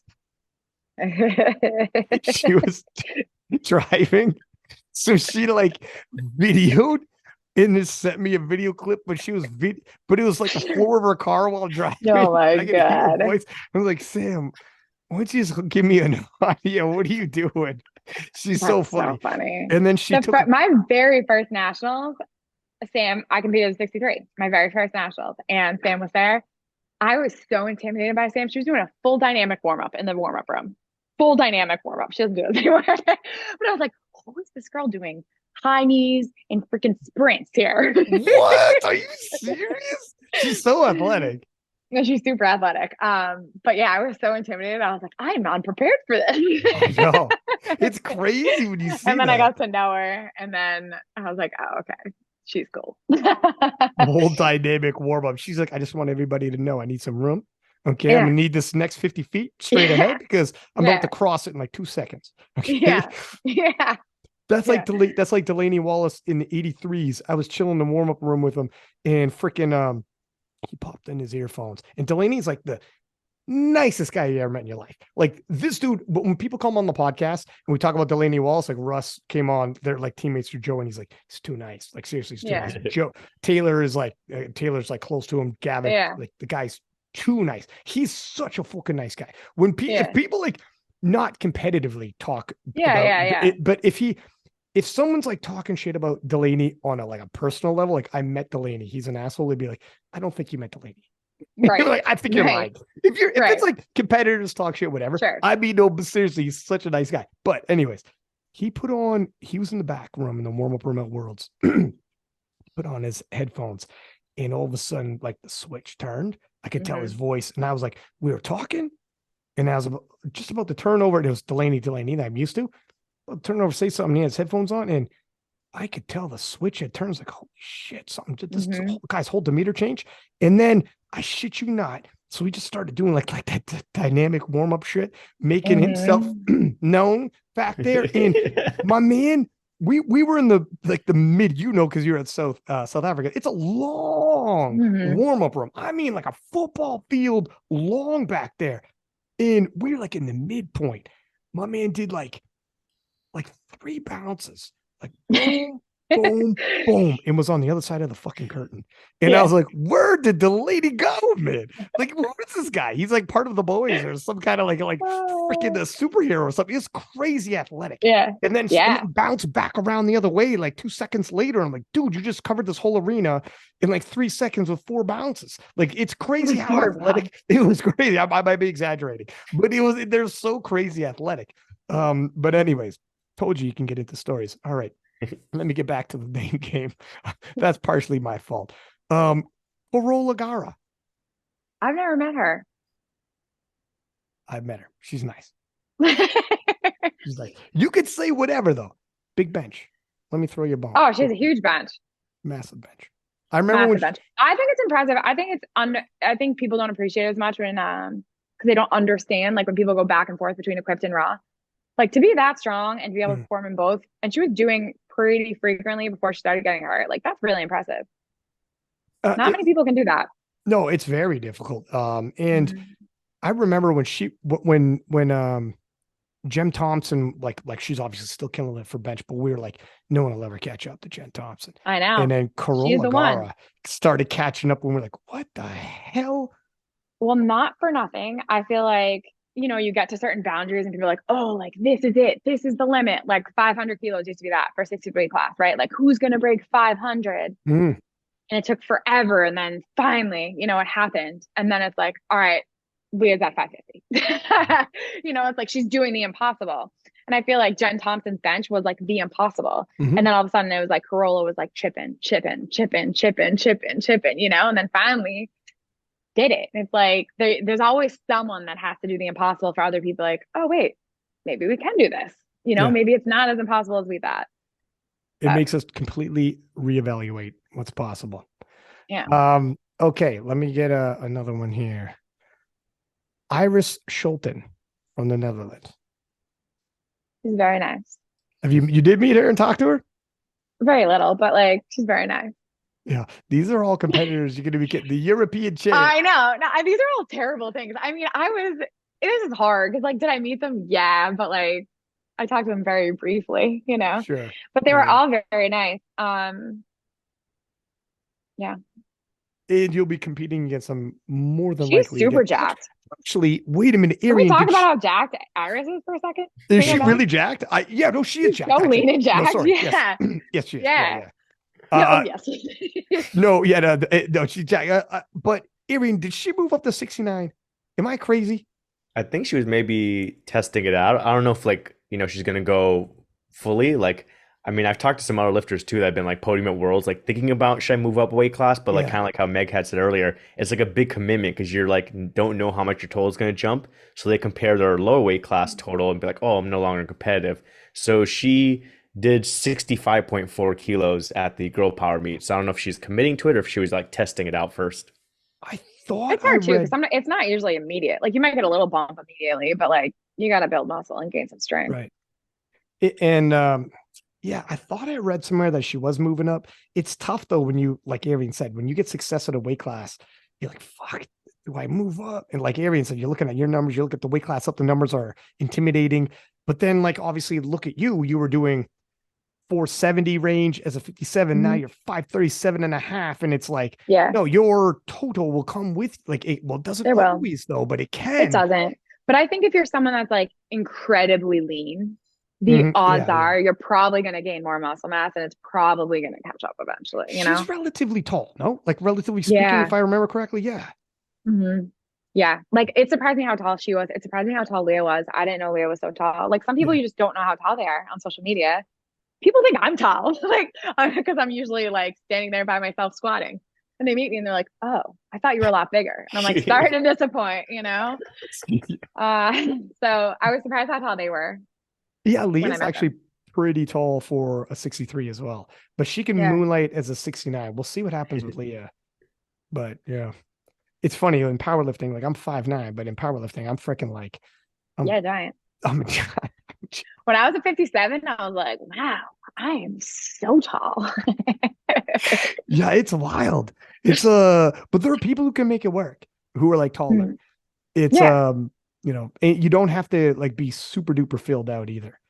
That's where like Penna actually from France was like he's like 145 pounds, 66 kilo, and he's crazy jacked, and he's like 5'7". He's not a lot shorter than me.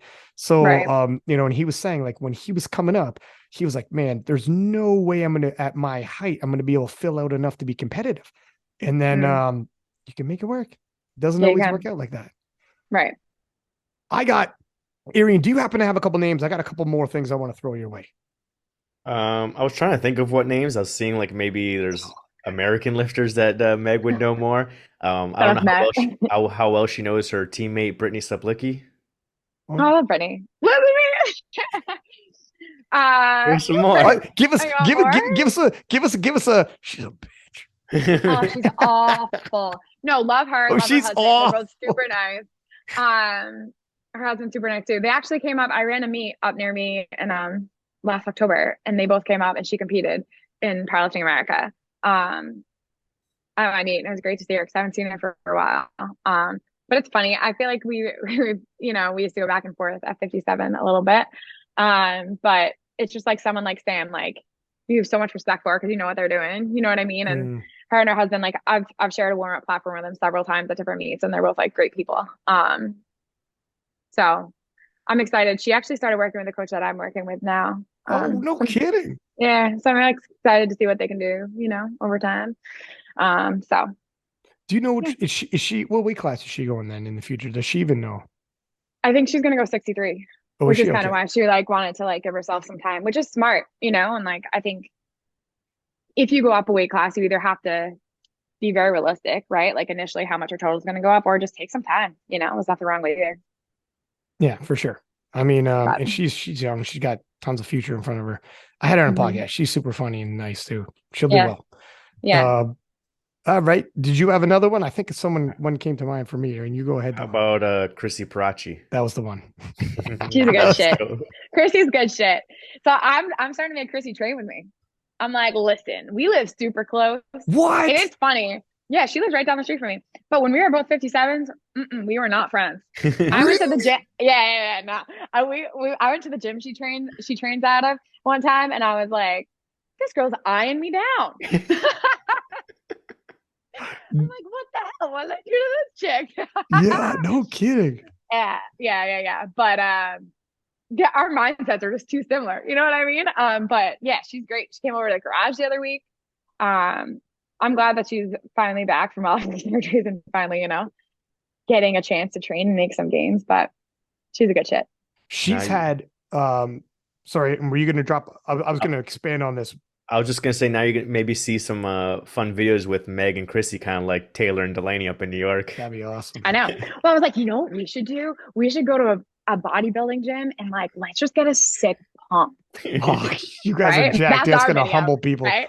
And I was like, the only irony is we're gonna pick different. Like she's gonna be doing like all upper body things. I'm like, let's go do the hack squat. We're gonna like hate each other.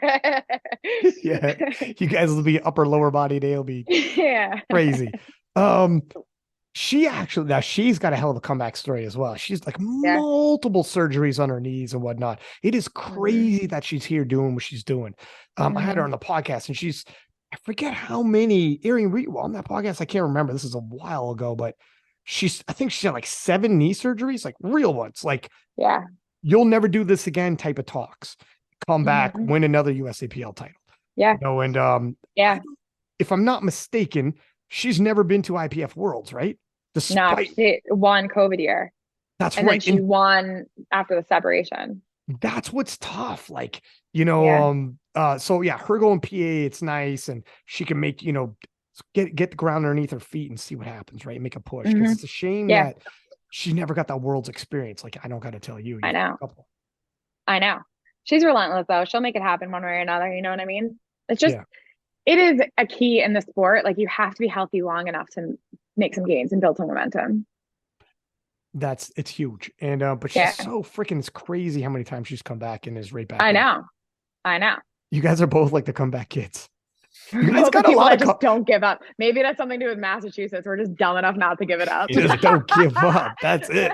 I mean, just don't know no better. That's right. Ignorance is bliss. Be like, what? The odds? Yeah. But it would be good. You two training together. Like you have energy together. You're both high energy and will push each other.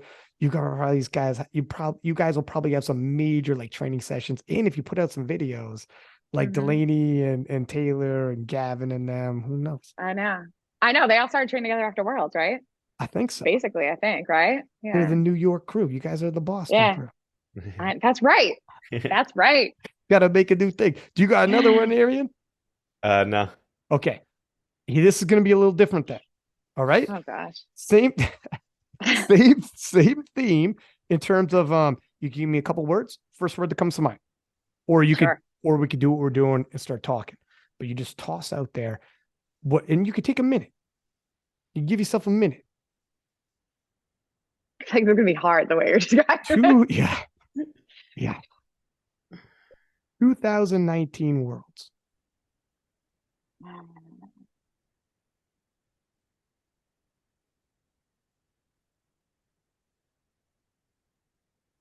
I think it was the first time I was ever truly satisfied in my performance while also not achieving my goal. Okay. Probably also the only reason I came back. If I won, I probably would have been like, let's end on a high note. Think about that. Yeah. 2022 Worlds.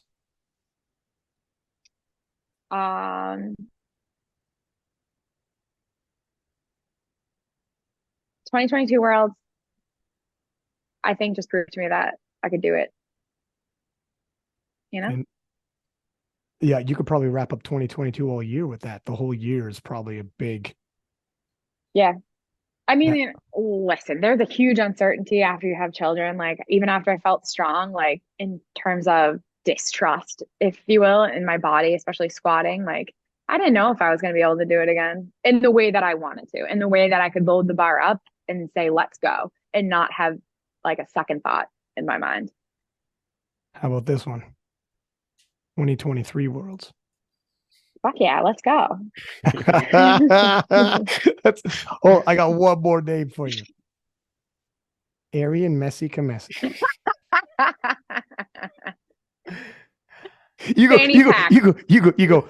Silver medal. One. You go silver medal. Silver medal. Silver medal. It's all that comes to mind.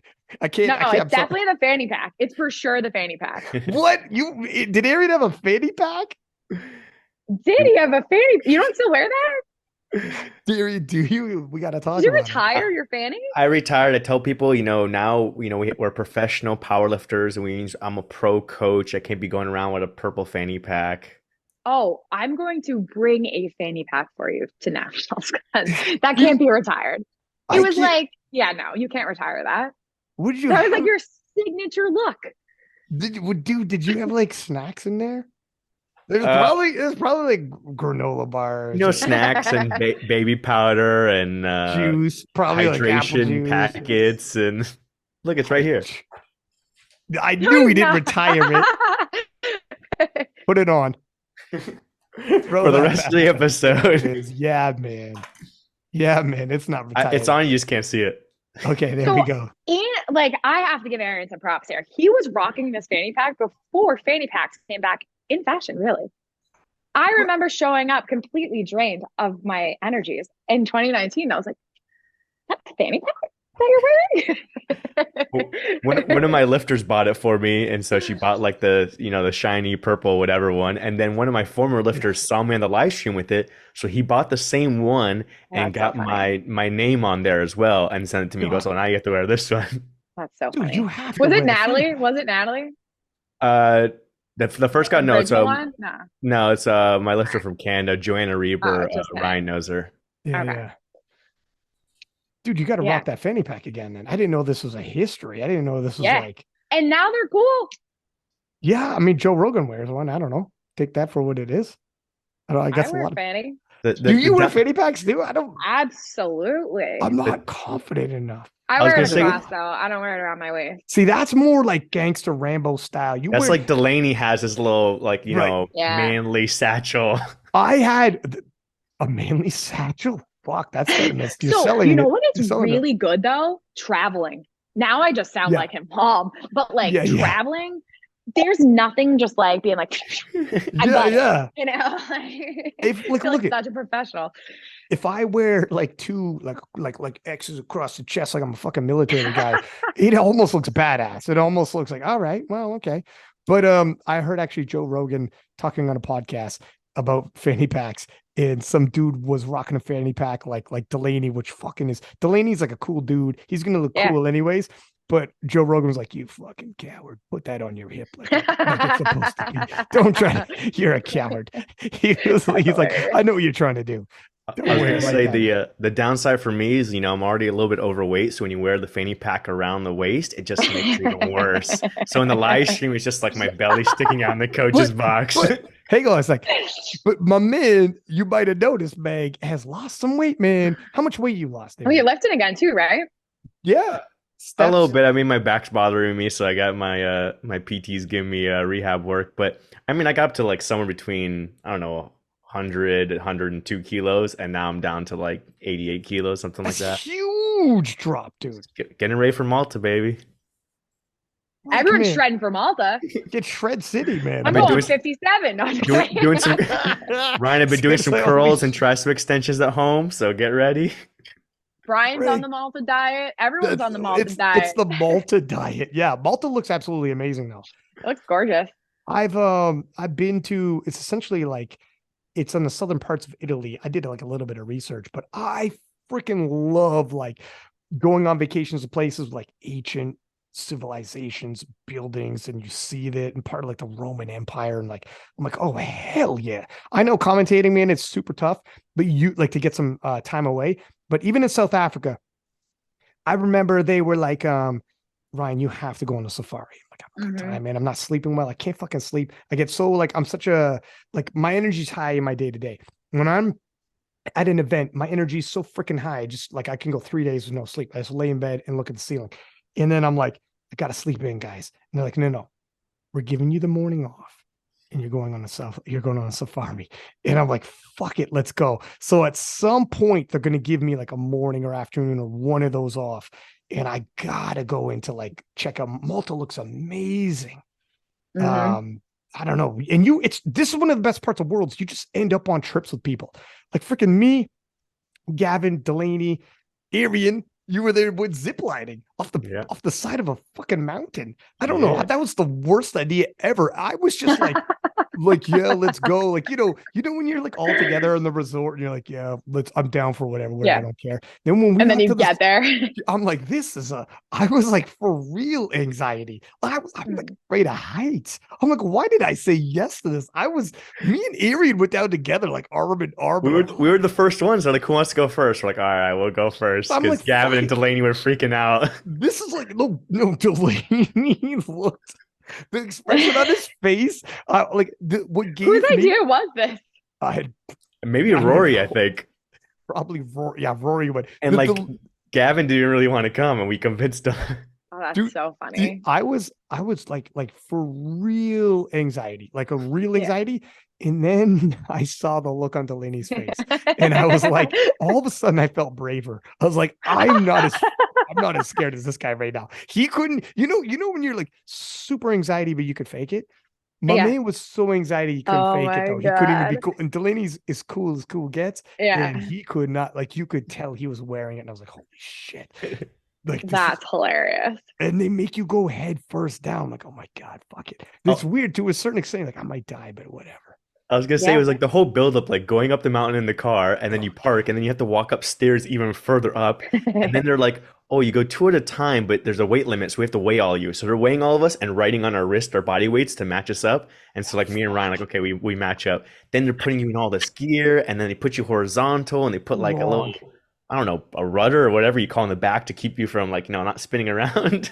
Oh my Dude, they God. left you facing off the side of the mountain, like facing down, like the entire, there's nothing, and you just they have to pull the latch to release.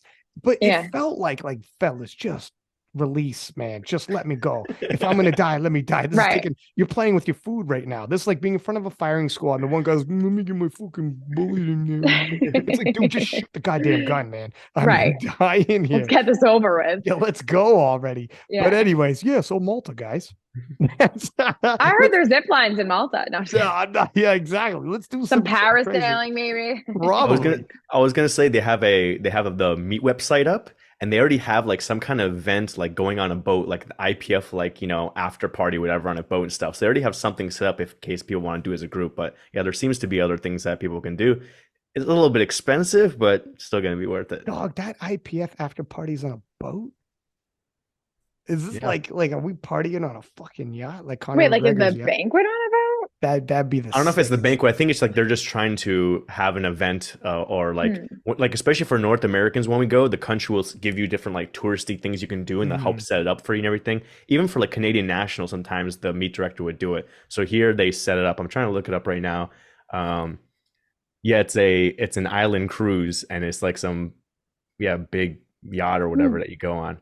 And they have lunch on there, unlimited beer, wine, water, and soft drinks. Let's go. Say I might be less. available. I might be available.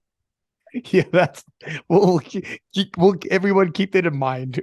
But reach out, be like, hey, like 7 of us Are you going. available? Damn, it's Wait till only after this you is get only done. 75 euros. That's pretty cheap. Dog, That's not bad. not bad at all. Yeah, I it just says need open. to get it in on a day. Yeah, I mean, I have to see what the schedule is as far as this. It might be like the day after it finishes. I'm trying to look, but it says open bar, morning and afternoon snack buffet. Transportation to and from. Because Well, then there's that like day off. When I know what's on a day off, but like Wednesday, there's no one competing, right? It's just like the general assembly or something. Like that's kind of the weird. That's first different. day.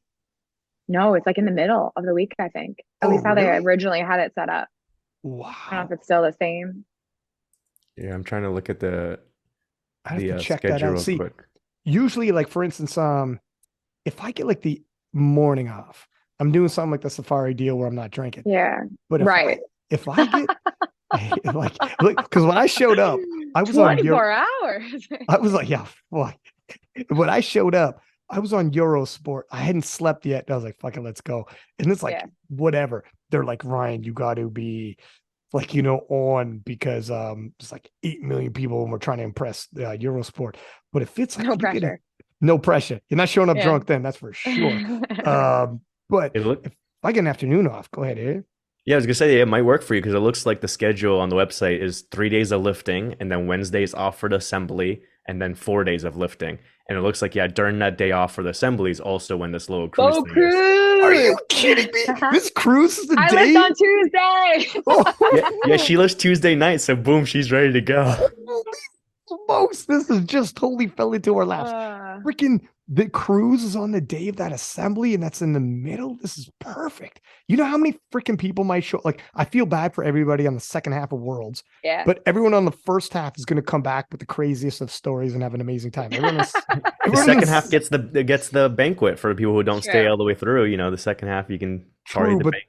a lot of those first half people are going to hit that as well. It is what it is. We'll see. I am. Look at that right Yeah. now. I will be there both. I will be at both. Well, listen, Meg, thank you for coming on. We fucking crushed 2 hours, easy peasy, lemon squeezy. I will see you at PA Nats. Is there anybody that you want to give a shout out to, or any sponsors, or do you do coaching actually? I do. Coaching. I mean, SB is great. You know, they've been helping me out for a while now. They're great. And I know I mentioned my coach, Kelly. She's fantastic. She's one of the reasons I'm still powerlifting. And then, you know, I do coach.